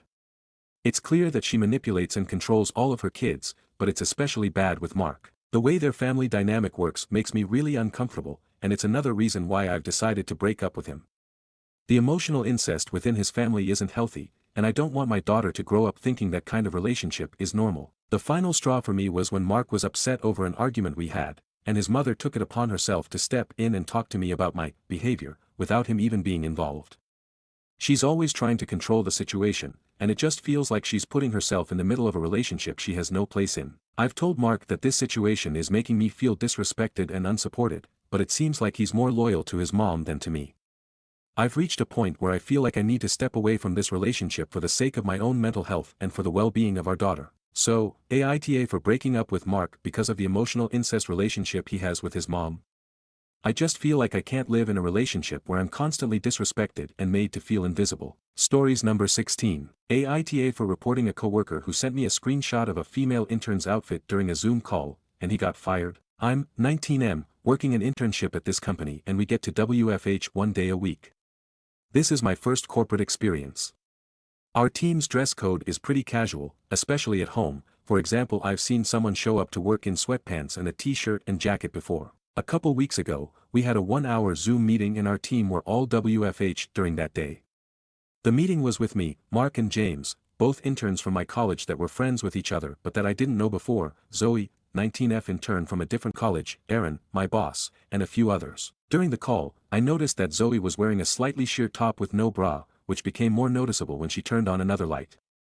Nobody else said anything during the call, and I thought I should say something but I ended up not saying anything either. I rearranged the Zoom call on my screen so that I couldn't see her camera anymore. I didn't really want to say anything especially since Aaron wasn't saying anything and I thought that maybe he might talk to her later / deal with it or something like that, since he's her manager too. Mark was late and joined the meeting partway through. Near the end of the call, he sent me some screenshots of Zoe's camera, one being more zoomed in and with the brightness turned up, and with the message, "Bro, do you see what Zoe's wearing LOL? We can see everything." I wasn't sure how to respond so I just didn't respond to it. This wasn't the first questionable thing of that sort that Mark has said about and to her and I remembered some of the stuff we were talked to about, in regards to inappropriate workplace behavior and what to do about it. Now I didn't think that message was appropriate but I wasn't really sure right then what to do, but after thinking about it I ended up forwarding the message to my HR person. As a result, HR ended up interviewing us to see what went on, and put Mark under review, and he eventually ended up getting fired with cause. It also was found out that he sent the message to James as well. I didn't really think or intend for Mark to get fired but that's what happened. When I got back to the office, it was just me and James there that morning and he went to me and told me that it wasn't too big of a deal and that I didn't need to get Mark fired and that now he's screwed because he's close to graduating his master's degree. I didn't really know how to respond to that and I just went to my seat and got to work. Zoe ended up thanking me and said she didn't mean that for her outfit, but she also said she wished someone had said something during the meeting, and that Aaron spoke to her about attire later. Before this, I was getting along really well with the team and was getting stuck into one of the projects. But after Mark got fired, Aaron, who was also mentoring me, as well as James, started talking to me a bit less. The next one-on-one meeting with Aaron was shorter, and there was less small talk at the office. They also stopped the bantering that we were having fun with too. I don't think I overreacted and I felt that message wasn't right to send to me, but now the vibe at work is different and colder. AITA for reporting Mark, leading to him being fired. Stories number 17. I got called into HR for inappropriate dancing at the company holiday party. Every year, my company hosts a big, formal holiday party with a best-dressed competition. This year, I decided to go for it. I've been sewing my own clothing for a few years now, and occasionally do costumes for drag and burlesque shows. In working on the costumes, I've learned a lot of couture techniques in gown making, lots of feathers and beads and sparkle in both communities. But I haven't had the chance to make myself something wearable using anything I'd learned. The holiday party felt like the right time to make myself something beautiful and show it off. I ended up making a floor-length, red satin gown with a big bow in the back, matching opera gloves, and a sparkly white faux fur stole. It was significantly less glittery than initially planned, but once the base came together, I decided I liked the look of the satin undisturbed and left it alone. The dress was a big hit. It was glamorous, I felt beautiful in it, and people were shocked that I had made it myself. I won Best Dressed overall. Every time someone won, they got to go out onto the dance floor and do a little fashion walk, spin around, answer a couple questions, then go and sit down. When it was my turn to walk, I did a few things I've seen at burlesque shows, drag shows, and probably a few old Hollywood movies. I did the slow side step with wavy arms. I shrugged off the stole to better show off the bow and looked down over my shoulder. I think I did a 3-step turn at some point. Nothing racy or inappropriate, and less than a minute long. Anyway, someone reported it to HR. I got called in a few days after the party and told that my dancing had made people. I asked if there were multiple reports. They said there was only one, uncomfortable. They gave me the "work parties are still work" speech and let me go. They didn't even really give me a chance to say anything. I'm so frustrated. The dress was work party appropriate, my walk was work party appropriate, and no one has said a single negative thing to my face. I'm still proud of myself and the dress, but it feels like majorly misplaced effort. What a cruddy way to start the break and end the work year. Edit, oh wow, I did not expect the response this has gotten. I think I was still annoyed because I hadn't really gotten to talk to anyone about it yet. Thank you for letting me vent, and sharing your perspectives, HR stories, and humor. I feel a lot lighter just reading through the comments. I just want to clarify 2 things, since I think my mention of burlesque has, rightfully, made it sound like I brought my inner Jessica Rabbit to a stuffy work function. First, is that the moves I added to my walk are not specific to burlesque, and can be found in virtually all forms of dance. I only mentioned burlesque and drag because that's where I learned about them. I am not a dancer and never have been, and their functions on a stage. The sideways walk is used a lot in burlesque and drag because it's a really, really good way to show an audience your outfit without just doing a regular catwalk around the stage. Moving sideways keeps your torso, so the front of the outfit, facing the audience, and arms up/out/ on the hips keeps the outfit in full view. There are variations of this scene in things like musicals, ballroom dance, when couples are entering the floor, and the wavy arms are, I think, inspired by ballet. Depending on how you move, it can be really graceful, very sexy, or kind of camp, like purse first. I was trying to be graceful, show off the dress, and make the glitter on the stole sparkle a little, hence the arm waving. Second, almost everyone who walks each year does their best impression, or a really campy imitation, of a fashion model's catwalk. Some people really swing their hips, and most people stop at the end of the runway, and do the model hip hop and over the shoulder look into the camera. Last year, the guy who won Best Dressed showed up in a gold sequin suit and did a genuine ballroom, Paris is Burning ballroom, not waltz ballroom, catwalk that would have been very scandalous if a woman had done it. There's also time for actual dancing towards the end of the night, and there are definitely people every year who get a little loose. I think somebody did get called in for drunk twerking last year, but she was kind of a mess that whole month, so it might have been something else. I do understand that maybe my attempt at being graceful may have come off sexier than intended. I was banking on the fact that the moves are not burlesque or drag specific, the gown itself is not form-fitting, it's a full skirt, and felt that others swaying their hips down the runway was less work-appropriate than ballerina arms. Maybe I was wrong, maybe I was right, the comment seems split, but I'll come up with something else if I get to walk again next year. Thanks again for the laughs and support. Consensus. Commenters think a coworker was just jealous of OOP's dress and the attention they got. Update. I wasn't going to post any updates because the outcome was pretty bland. But hopping on yesterday, I was shocked to see how much more activity the post got after I initially logged out, and thought that maybe someone would like to read about what happened. Long story short, someone in HR did not do their due diligence and I was called in by mistake. This only came to light after a New Year's Eve party, not work-related, where the same person complained about my inappropriate dancing. I was out of town on New Year's. Long story long, The guy who made the report initially went to HR to complain about a woman in a red dress from my department trying to dance with him at the holiday party. Apparently, he didn't know her name, and the person he talked to did not ask for more identifying information. This person decided that I must be the woman in the red dress, despite the fact that there were multiple women in red dresses at the holiday party, and arranged for the initial meeting. Once we came back to the office after the holiday break, I was once again called into HR. They told me that they normally didn't talk to employees about personal conflicts, but since I had repeated a behavior that they had already warned me about, they felt it necessary to meet with me again. This prompted a back and forth. I apologized for my walk at the holiday party and said I understood that some people might have found it to be too risque. But that I hadn't done it again and did not intend to. They said that this was about the dancing. I told them the only dancing I had done at the party was the walk. They said the walk was fine. This was about the dancing. At some point, one of the HR reps outlined the initial complaint to me, dancing with a coworker. I told them I had not danced with any coworkers that night, nor had I even been on the dance floor. Then they asked if I had been to any New Year's Eve parties and I told them I had been out of town. This essentially ended the meeting. I assume they realized they were talking to the wrong person and the issue of privacy kicked in.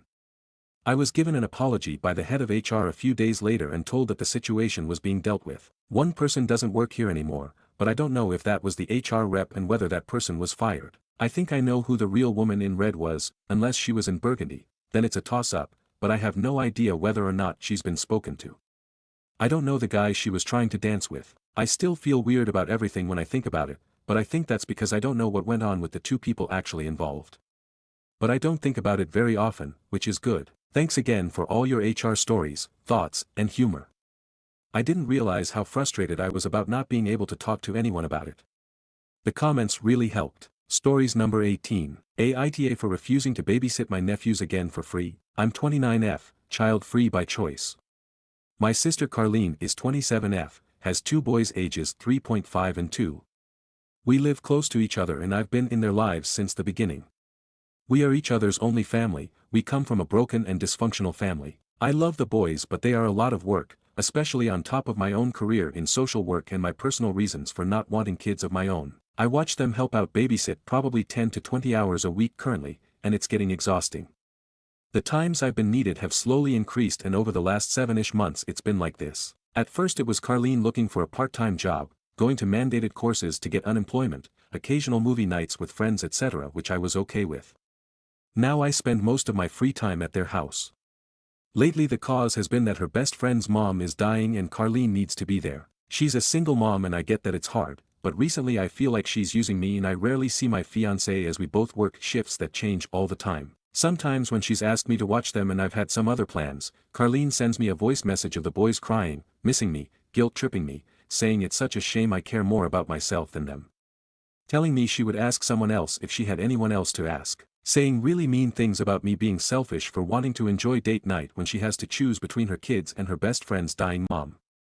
I could handle if that's all it was, but now it's also affecting the next time we meet. When I get there, the house is a mess, there's nothing to eat and they happen to have a day for a shower bath, or Carlene casually mentions I need to put together a gym bag or something similar for them for the next day.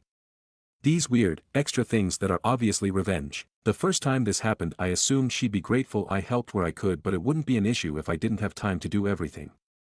I was quickly proven wrong.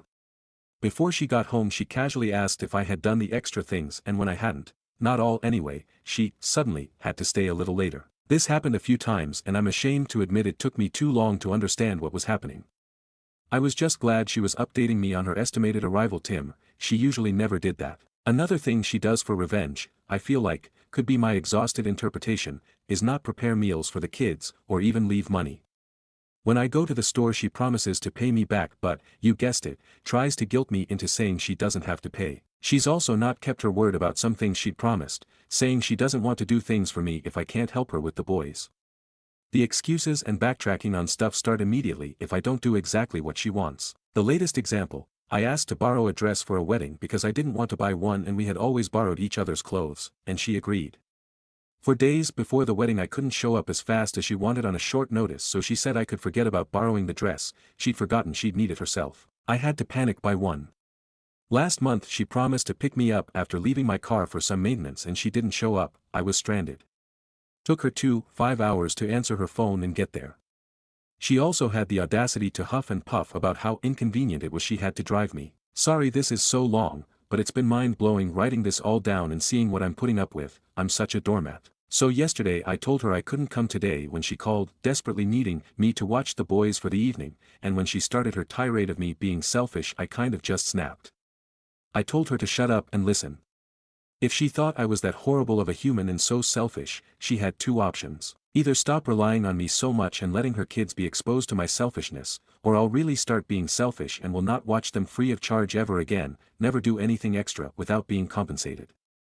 She hung up without saying anything. After I had stopped shaking, I hate confrontation as you can imagine, I started to really panic as I feel like I just lost my last remaining family member. My fiancé said it was long time coming and I should have stood up for myself ages ago, but he's biased as he loves me. I don't really have time for proper friends outside work colleagues, so I don't know who else to ask if I made the biggest mistake of my life. What if I don't see my nephews again? What if I had just done it a bit longer and she'd eased a bit? Aita for telling her to choose between my options. ETA, my two examples seem like I ask her or need her for stuff often, which I don't. The promises she breaks can be just as simple as having food for the boys for when I'm with them.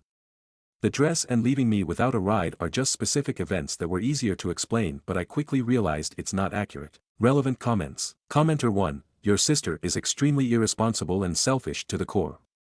Is she receiving child support from the father of her children?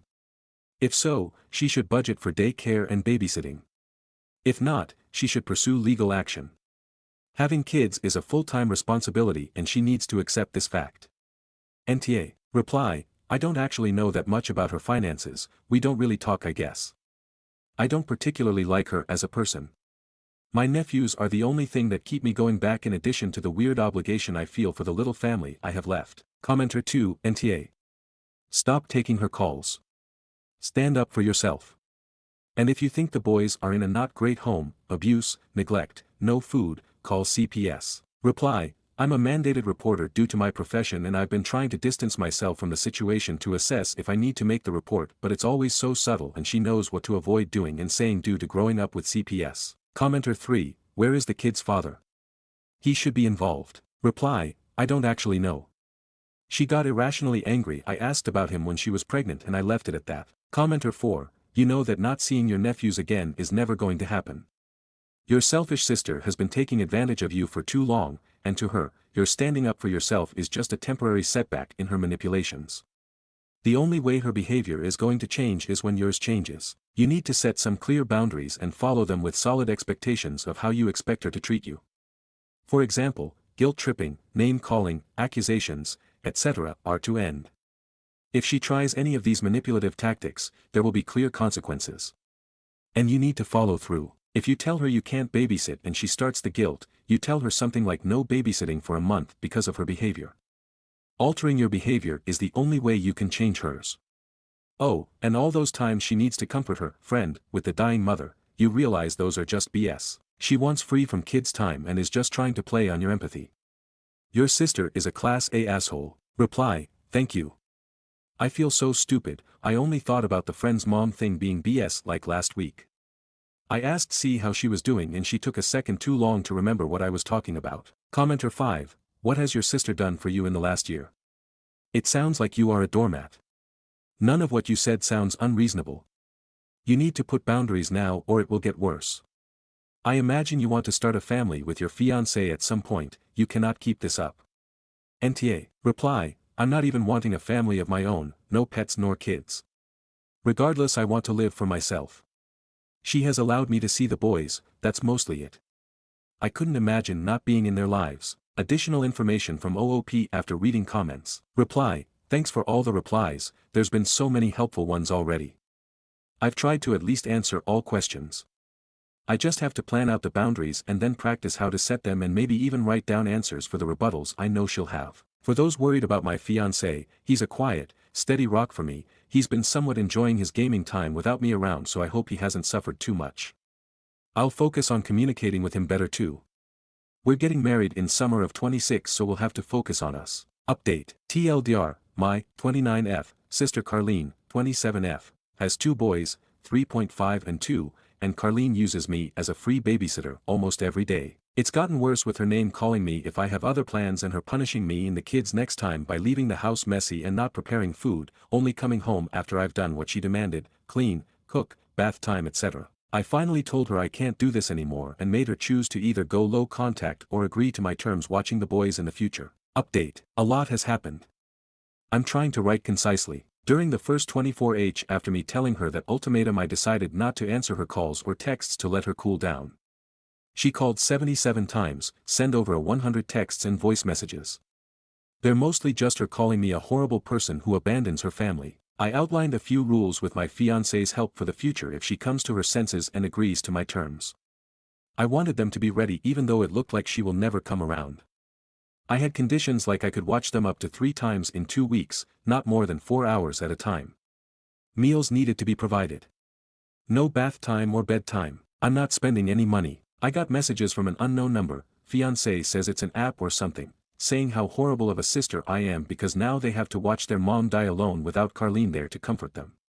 Based on the suspicions I had earlier and the language similarities I think this was my sister pretending to be her friend. I talked to my supervisor on Friday afternoon and asked for her opinion. I first asked if it was okay to talk about personal stuff and she was great about it. I don't work with children and CPS has never been a part of my work so I wanted to double check with someone more senior.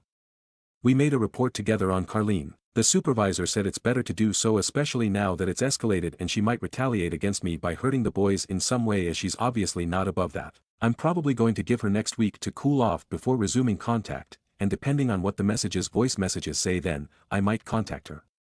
If they are as abusive as now, I probably won't respond at all. It makes me unbelievably upset but I hope the boys will also get a more stable environment without me as she's using them as pawns with me. Fiancé says hello and wants everyone to know he's here for me and wants to assure everyone I'm not really that bad of a doormat, just for Carlene for some reason. I'm looking into counseling through my work, it's too expensive out of pocket. Thanks for the messages and the shift kicks I obviously needed.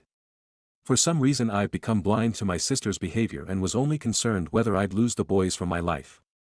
Probably will update when / if I resume contact with my sister if people want to know how it goes. Top comments. Commenter 1, MTA bit I suggest you and your fiancé have a discussion about whether or not you would take custody of the kids if it came to that. Your sister sounds like she may land herself in jail or decide to abandon her kids. It's better to be prepared for any possible outcomes, including CPS removing them from her care. Reply, oh wow, true. We definitely don't want kids but if the option is foster care for them, we might have to take them in. We'll talk to my fiancé as soon as he gets home from work. Commenter 2, is there a reason the father of these children isn't helping to take care of them? I can't imagine expecting a family member to step in and handle a significant portion of the parenting of my own children. If she wasn't prepared to be a parent, she shouldn't have had 2 children. Reply, she got really angry at me when I asked about their dad/s whenever she was pregnant and I just left it at that. She hasn't had a long-term boyfriend since high school as far as I know. I don't even know if the kids have a same dad, I kind of doubt it due to their differences in skin shade and features. Commenter 3, stand your ground, OP. And I hope you can get counseling through work. If anything, check with local churches, some have counseling and other services offered. I hope things work out for you.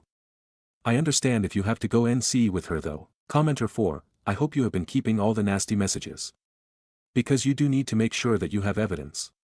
Your sister is neurotic and abusive. She brought those kids to this world and it's her fault. She is a single mother who is trying to shirk her duties on someone else, because she is lazy and wants to be a 21-year-old. Well sorry but she can't have that. She is responsible for those kids. Not you. Additional information from OOP. Reply, it's only Wednesday and I just blocked her. I don't understand when she sleeps, I've been getting messages calls every 2 to 4 hours since last week.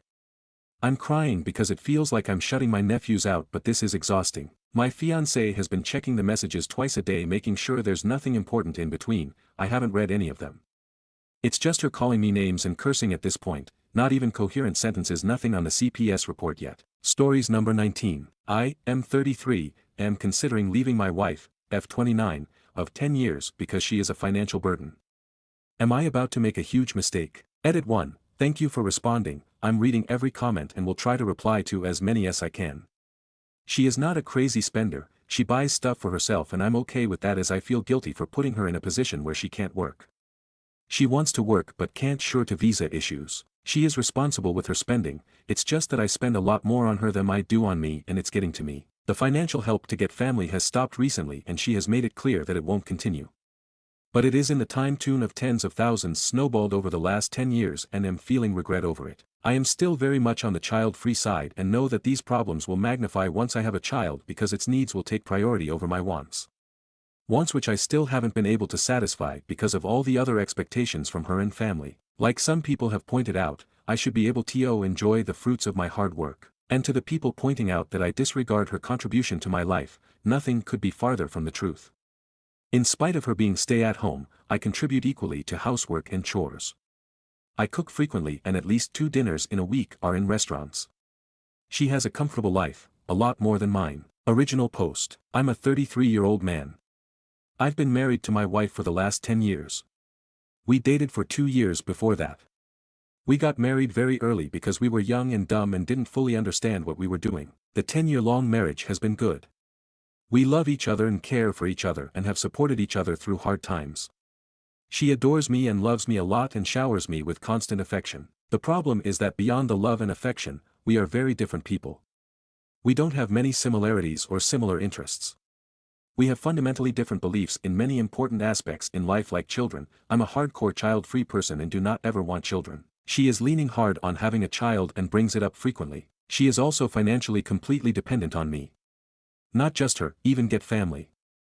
I have borne the cost of putting her sister through college in our home country, medical bills for her father and all household costs throughout COVID. I'm an immigrant that came to the United States on a visa. I see friends and colleagues get ahead in life at my age and it kills me that I can't enjoy the same things. No matter how hard I work, it feels like I'm driving a car with brakes on. The visa I'm on doesn't allow her to work in USA, so for the last decade I've been earning for 2. I buy her everything she fancies, expensive makeup, clothes, handbags, etc. All the while, sacrificing my happiness by not prioritizing things I want because her family needs money or she wants a new pair of shoes.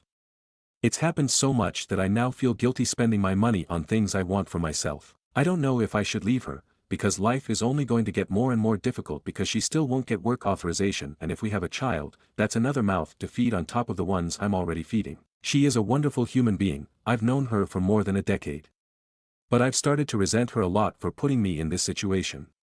I had shitty parents as a child and had to beg and bargain for the smallest toys. As an adult, I hate that I still have to justify spending my own money. I can't see a way out and I feel myself going into depression since the last 6 months. Stories number 20. Aita for telling her to go date a white man instead. I, 25M, have been dating this woman, 24F, after we clicked really fast during college.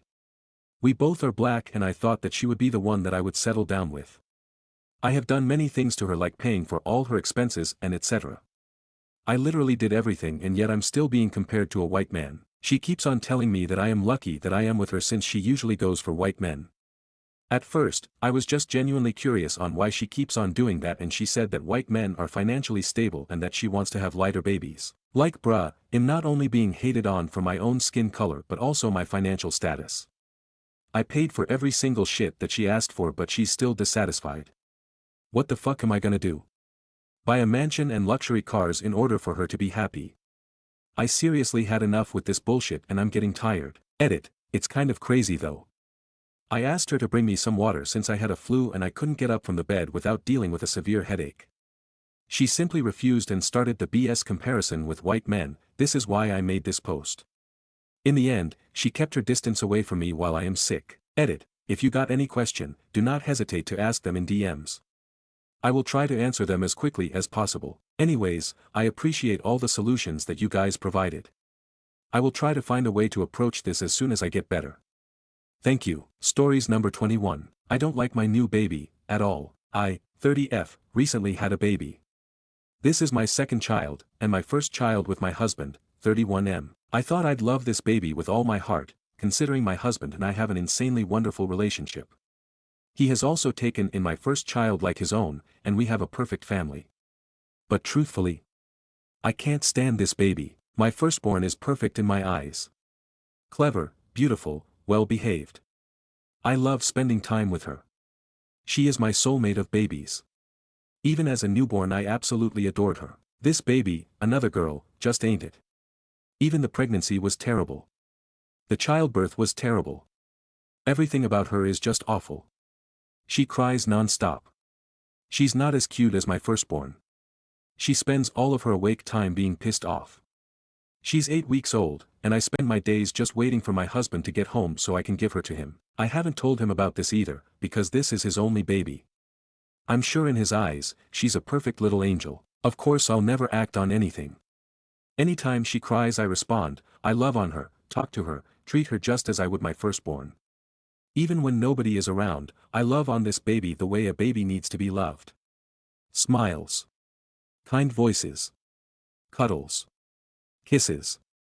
Everything. I'm just so over this kid. Maybe if I could spend 5 minutes of my time with her without her screaming in my face, maybe I could bond. Even when she's not crying, she just ignores me. I hate everything about this, and really don't care for this baby. And I'll take this secret to the grave with me, but I really wish my heart had room for this kid. Edit below, I wasn't expecting this to blow up. I will post an update in a few months. Hopefully a positive one. A few notes though, before jumping to a poor baby, terrible mother, BS, please do research. This is not uncommon for a mom to not bond. I'm just the ballsy one to say it on Reddit on a throwaway account. She is not abused, she is the light of my husband's life. She is always in our arms.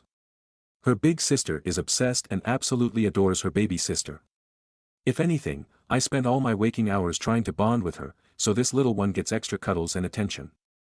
I don't hate the baby. I just don't like her. I don't wish anything bad on her. For those asking, no, we have absolutely no support. No friends, no family, as this is a new city for us. I haven't even slept in my own bed since her birth, as my husband works 60 hours a week and he can't function with baby waking him up. I haven't had a 4-hour-long sleep since her birth. I haven't been able to cook a meal in 8 weeks. I'm lucky if I get a 10-minute shower. Yes, I'm in therapy / been working with a doctor for PPD.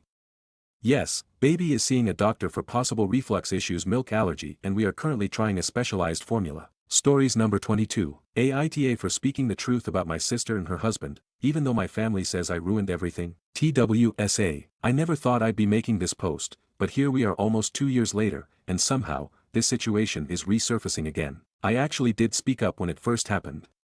I made the police report, I provided all the evidence, and I did what I had to do. My sister and her boyfriend were arrested. But now, because she recently tried to flee to Mexico, everything has come back up again, and my family has completely turned against me. People started tagging me, messaging me, and asking, "Is this your sister?" So I finally made a video about it on TikTok, Instagram, YouTube, and Facebook, just to put the truth out there. But now, because of the video, my entire family thinks I'm a monster, a cruel, heartless person for not staying quiet. But let me take you back to the beginning. My family and I used to run a restaurant. We were pretty well known in town, and I personally put in so much time, effort, and money to keep it running. It was my life, but as with any family business, there were struggles. Still, I always managed to push through. One night, while we were at the restaurant, my sister handed my wife her phone to charge.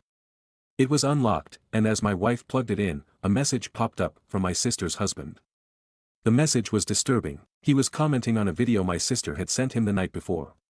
When my wife opened the message, she found the video, a video of my 21-year-old sister and our 16-year-old little sister dancing topless. My sister had willingly recorded this and sent it to her husband.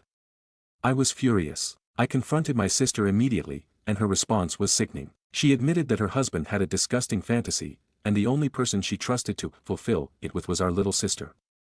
They had been grooming her, trying to convince her that one day, they could have a threesome. I was in shock. I didn't want to believe it. I brought my mom into the conversation, but while they were talking, I kept going through my sister's phone. What I found something that shattered me. There were messages about her encouraging my little sister to do things with her in my own house, under my roof while my family and I were asleep. At that moment, I knew what I had to do. I made a police report that night. I took screenshots of everything. I did everything I could to make sure justice would be served. It took 2 weeks for the police to arrest them, and while they were investigating, I learned something that broke me even more. Years ago, one of my own children had also been a victim of my sister. The only reason I didn't end up in jail myself was because they were already behind bars when I found out. But here's where things get even worse. My parents bailed my sister out immediately. That same night, I walked away from the restaurant and my entire family.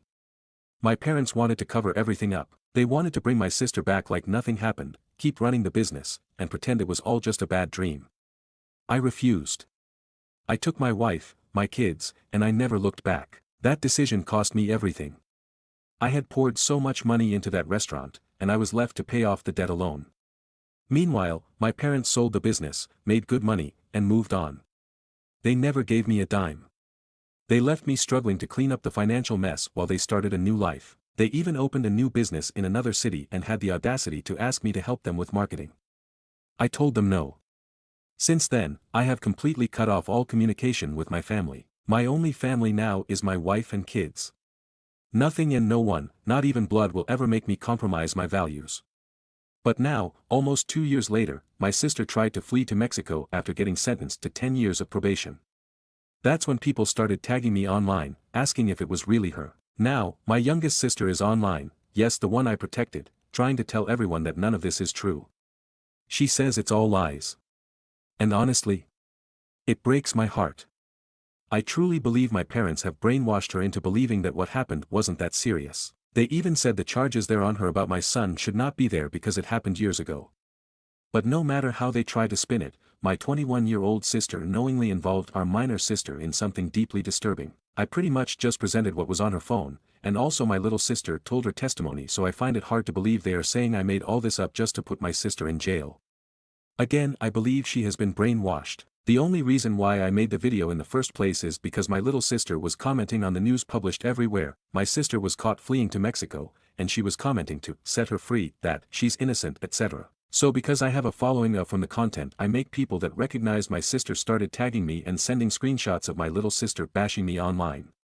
That's why I spoke up and made the video. Even if my little sister consented, she was a child. I couldn't just let it slide, especially when it was my own sister's.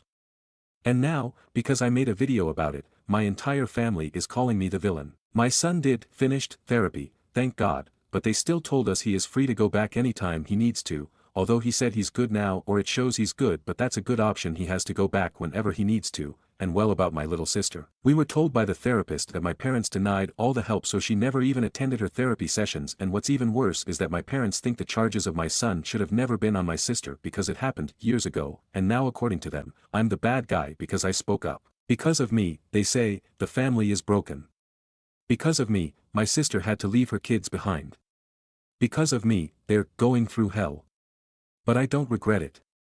I will never allow my values to be corrupted, not by money, not by guilt, and not even by blood.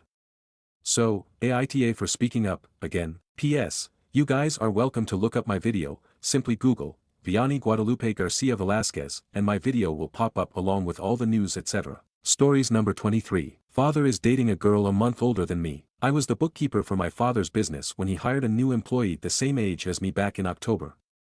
I immediately caught on to inappropriate behavior between them and mentioned it to my father, who lost his mind over this. He would compare his new employee to me, calling her immature and childish. He would say he would never date an employee and that he was smarter than that. Fast forward to last month, she started living with him, driving his car, and going on a trip to Puerto Rico, leaving my grandmother to watch his business despite her lack of knowledge in the field. My grandmother at the time was unaware that she was covering his employees' shifts because my father had brought his employee to Puerto Rico with him. I'm very disappointed in my father, but he seems to be feeling some guilt and has yet to admit it to himself. He has reached out through text, speaking in a very loving way, which is unusual for him. But with everything that happened between us and all of the nuances that led to me being as upset as I am, I don't see us resolving this. Especially when he's going to continue to date this 25-year-old girl. I think he's taking advantage of her as she lost both of her parents. I don't believe my father would have pursued her if she still had parental figures in her life to hold him accountable. He's under the impression I will eventually forgive him and that I am overreacting. Where would you stand if your parent dated someone a month older than you? Stories number 24. The "let's not applaud men for doing the basic things" movement is BS. I'm a woman and I really hate the popular messaging going around that women shouldn't applaud their BFS husbands' partners for doing the bare minimum partner stuff. I find this mindset to be bitter, entitled, and very toxic. Things like this is what continues to drive resentment and lack of empathy between men and women. Everyone needs appreciation for big and small things regardless of gender. If we went out of our way to show our partner's appreciation for even the most basic things, we would have happier, more fulfilling relationships. Wouldn't you feel fulfilled in a relationship if your partner made a big deal after you do the dishes/cook dinner and showed that by giving you a back rub or watching whatever movie you want to watch with you? To me, withholding appreciation and applause in a relationship is like watering your plant with bleach and expecting it to bloom. I know from my childhood with my parents that this mindset doesn't work. They believed they shouldn't need to applaud me for doing the bare minimum as a kid. This made me resentful and I stopped wanting to do anything with them. I felt like the stuff I did do didn't matter and not good enough, so I wouldn't recommend this kind of thinking in a relationship. Stories number 25. Aita for telling my father's girlfriend that the more she talks about Jesus, the less she'll see my child. For context, I, 26F, come from a Catholic family, but my parents decided not to raise me and my siblings as such, my father due to a crisis of faith he had years ago, and my mother because she hated practicing it. We were all baptized, for our grandparents' sakes, but nothing beyond that. We never prayed, didn't have any first communions and didn't read the Bible. I didn't even set foot in a church until I was 14. I'm very grateful for that upbringing. Today, I'm agnostic, and I don't have a great relationship with the church. My husband's family is also Catholic, but he doesn't practice it. Our first child was born earlier this month, and we decided to raise him without religion. Neither of our extended families cared much, but we've been having some trouble with a few people over it. My father has been dating a Christian woman for 6 years. I'll admit I don't like her, but I don't dislike her either. Before I got pregnant, she wasn't the preachy type, to me, at least.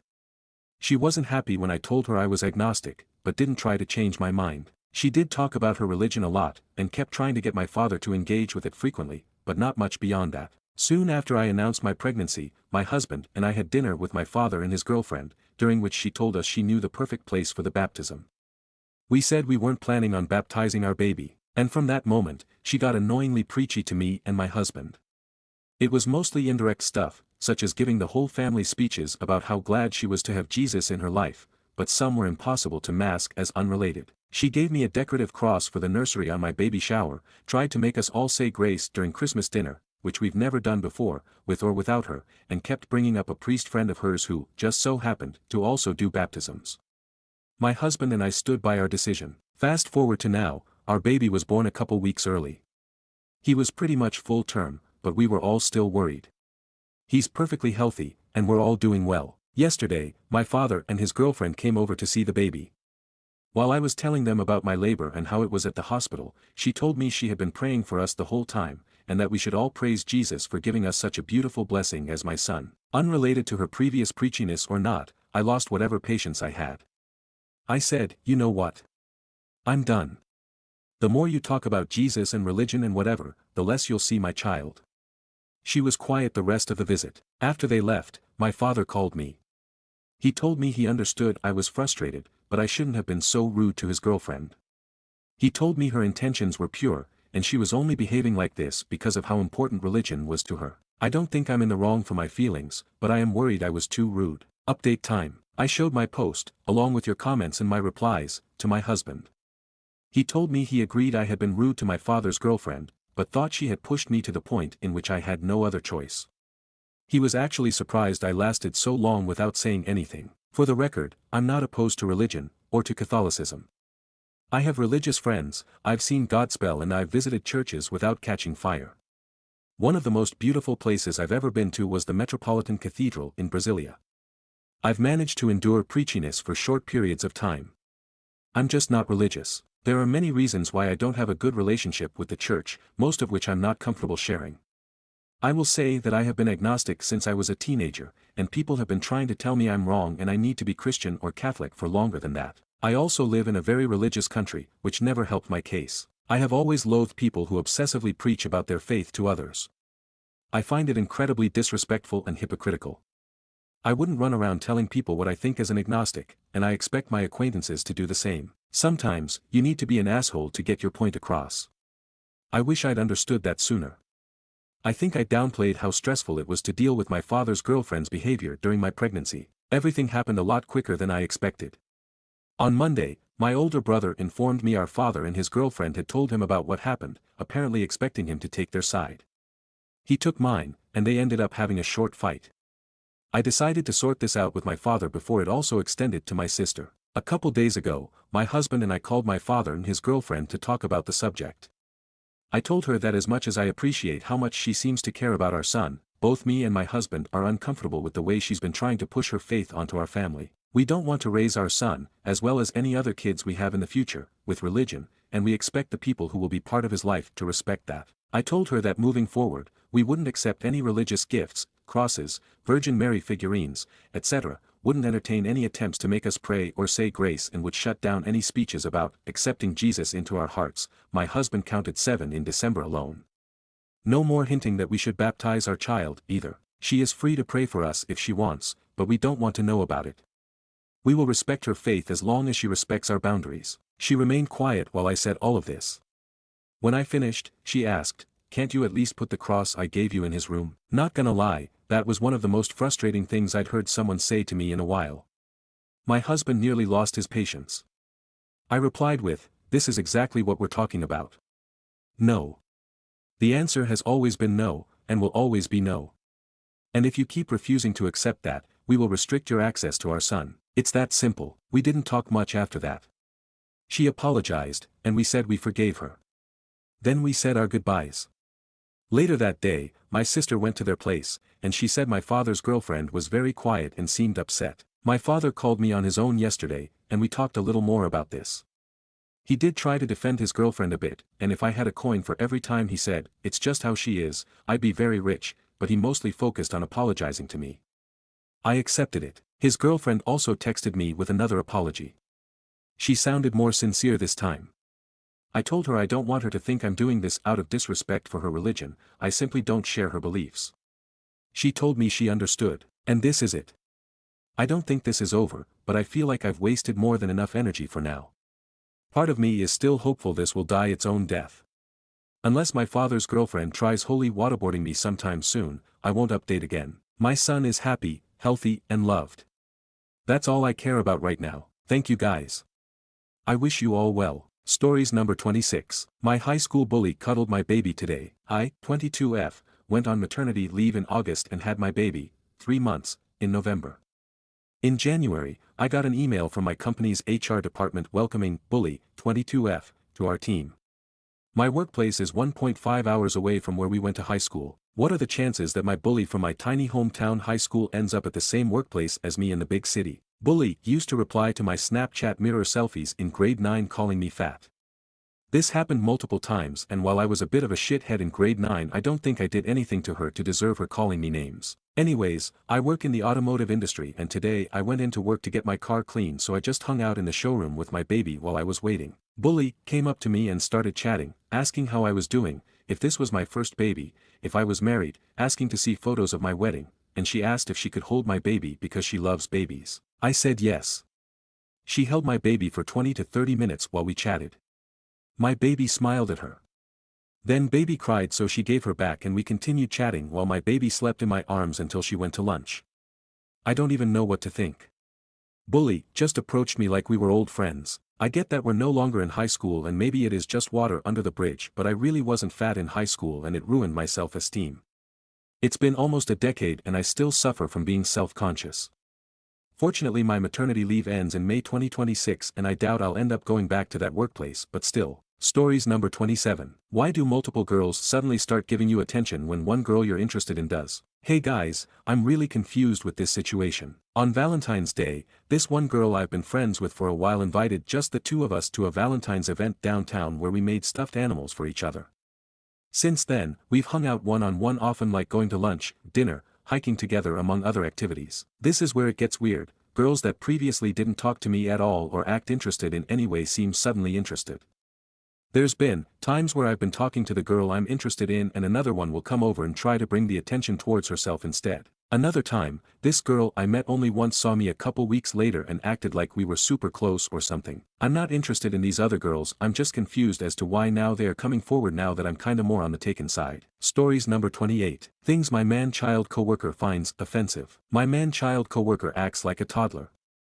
Here's a list of things that me or other coworkers have said or done that's offensive. Asked if he remembered a popular kids show from the 90s. Apparently he didn't have cable and I was calling him poor and it made him insecure. Supervisor asked him to move his car on trash day because it was in the way of the dumpster. Something about it's his car, he can park where he wants to. Asked what he brought for lunch. According to him we were calling him fat or something. Asked if he'd looked at SHN to buy his girlfriend clothes after he complained about the prices at Torrid. Said she deserves better and was offended someone suggested she didn't. Supervisor reminded him of a report deadline. Said he was a micromanager. Accidentally scared him when saying good morning. Refused to speak to me the whole day. Walked behind him in the hallway. Makes him feel followed, but we were going to the same place. That's just this week. Every day it's a roll of dice if he'll be offended by something. He never goes to HR, just gets snappy towards everyone if he'll speak to us at all. Stories number 29. My dad gave me this to prove that angels are real. I was about to have a colonoscopy and all the Christians in my family acted like I was going in for a triple bypass. They insisted that they be allowed to pray over me, though as to why they couldn't just pray for me without me being in the room, I don't know. So I stood there awkwardly as fully grown adults pretended to communicate with an all-powerful man in the clouds and they pleaded with him not to take my life. Afterward, my dad asked rather snarkily if I still believed in my little atheist thing. I told him that until some new evidence comes out that proves the existence of a God, yes, I'm still an atheist. So he gave me the picture above, which he had turned into a postcard to give to people. He claimed it was a picture his girlfriend took of the sky above his house and that it was irrefutable proof that angels exist. I told him it looked more like a butterfly. And the best part about all this is that he's blind. Refusing the vaccine led to COVID destroying his kidneys, which exacerbated his diabetes. He's never even seen the picture that he's claiming is undeniable proof. This is what it's like to be an atheist in rural Ohio. Stories number 30. Aita for not letting small children stay at my house. Myself, 34, and my spouse, 28, do not have children. Some of his friends do, some of mine do as well though. Some of my friends have kids that are 13 plus and some of his friends' kids are 2 to 5 years. Where I might be the asshole is a few weeks ago one of his friends came over to hang out. My spouse didn't know he was coming with his wife and her children 2 and 3 years old. So they get here, we hang out and play the game, shoot the shit etc. His friend didn't want to drive home, so they assumed they could stay here. I said no, that I don't have kids and my home is not child-proof. Also, I have some expense stuff they could mess up if they aren't monitored. Work computer, curio cabinet, etc. Not that they don't watch their kids, but what if they wake up before the parents? Now that is on me cause it's my house if they get hurt or break something. They left kinda mad and now I'm wondering if I'm the AH for saying no to the couple and their kids staying the night. Stories number 31. Aita for doing nothing now that my sister calls me her half-sister. My sister, 10F, and I, 16F, are full sisters. Mom died when she was 2 and I was 8 and when our dad remarried she called her mom but I didn't. And I correct anyone who calls her my mom. Even if that means correcting my dad, sister or stepmom. To my sister my stepmom is her only mom. Or at least she's the one she counts as mom. Whenever she talks about mom she'll say, your mom, to me. When dad remarried he told me I didn't need to use my stepmom's first name and I could call her mom too. I told him I didn't want to. He warned me it could cause problems in the future and I shrugged off his warning. Any problems are worth it to me. My dad doesn't agree and now we have one of those. My sister's pissed on my stepmom's behalf that I won't call her mom and correct anyone who calls her my mom. So she decided if I feel that way then we're half-sisters. It actually started because she told someone in school that we had different moms and the other kid said that would make us half-sisters. So she decided she'd only say I'm her half-sister and not her sister. I'm not going to fight a 10-year-old over it or beg her to go back to saying I'm her sister. My dad's reaction was different. He was pissed and he talked to my sister and explained we're not half-siblings and we have the same bio parents. But she said we're half-sisters anyway because we don't have the same parents. Dad said it wasn't true and she said I keep saying it that her mom isn't mine and then we don't have the same mom and we're half-sisters. Dad talked to her a lot, so did my stepmom. But she's standing firm. Dad's more pissed at me than her. He blamed me for it. Saying he warned me that there'd be consequences for drawing such hard lines. I told him that wasn't my problem and I wasn't upset. He said I should be and I should be doing something. Instead I let my sister call me her half-sister without doing something. He told me I'm older, I can reach her, I can apologize for upsetting her and making her do it. Which made me angry at Dad because he was blaming it all on me. I said it was unfair he was putting her actions on me. He brought up consequences and how I'm doing nothing and he made it so clear that he puts this all on me. Stories number 32. Aita for not picking up my ex/friend at the airport. My ex and I mutually broke up over a year ago. We tried to reconnect as friends a year later, but I quickly realized I was still attracted to her and told her I wouldn't be able to be platonic friends. She said she didn't want more. We went back and forth for a few months with stretches where we wouldn't hang out, and some where we would hang a lot. A week ago we hung out every day. I basically just keep slipping back into the friends thing as we enjoy each other's company, and I'm having a hard time sticking to the not being platonic friends thing. I also know intellectually we probably shouldn't be dating. She asked me to pick her up from the airport. It rubbed me the wrong way because 1, I'd never ask a friend to pick me up from the airport randomly. It's just a stray 1-hour flight to a city where all her friends and family live, not like a big reunion or trip to an unknown place or anything. And 2, she had just recently rejected me after I said I wanted it to be more, yet she still wants me to pick her up from the airport knowing how I feel. She asked me again if I would do it. I ended up making plans around the same time and said I would be busy, but now I feel guilty. Aita Reddit. Update for anyone who's interested. I had made plans with my friend Carla who was visiting from out of town, right around when I would have had to pick my ex up. These plans were made before the flight time was ever mentioned, so really I couldn't pick her up either way. I told my ex, I won't make it to pick you up but maybe we can hang out after. We set a time.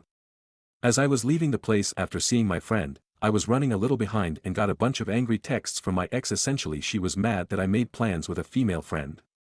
A lot of, who even is this girl? How do you know her? Kind of stuff. I told her and added, why does it matter, you said you wanted to be just friends etc. She then tries to say, well I thought we were giving being more than just friends a shot the last couple of weeks.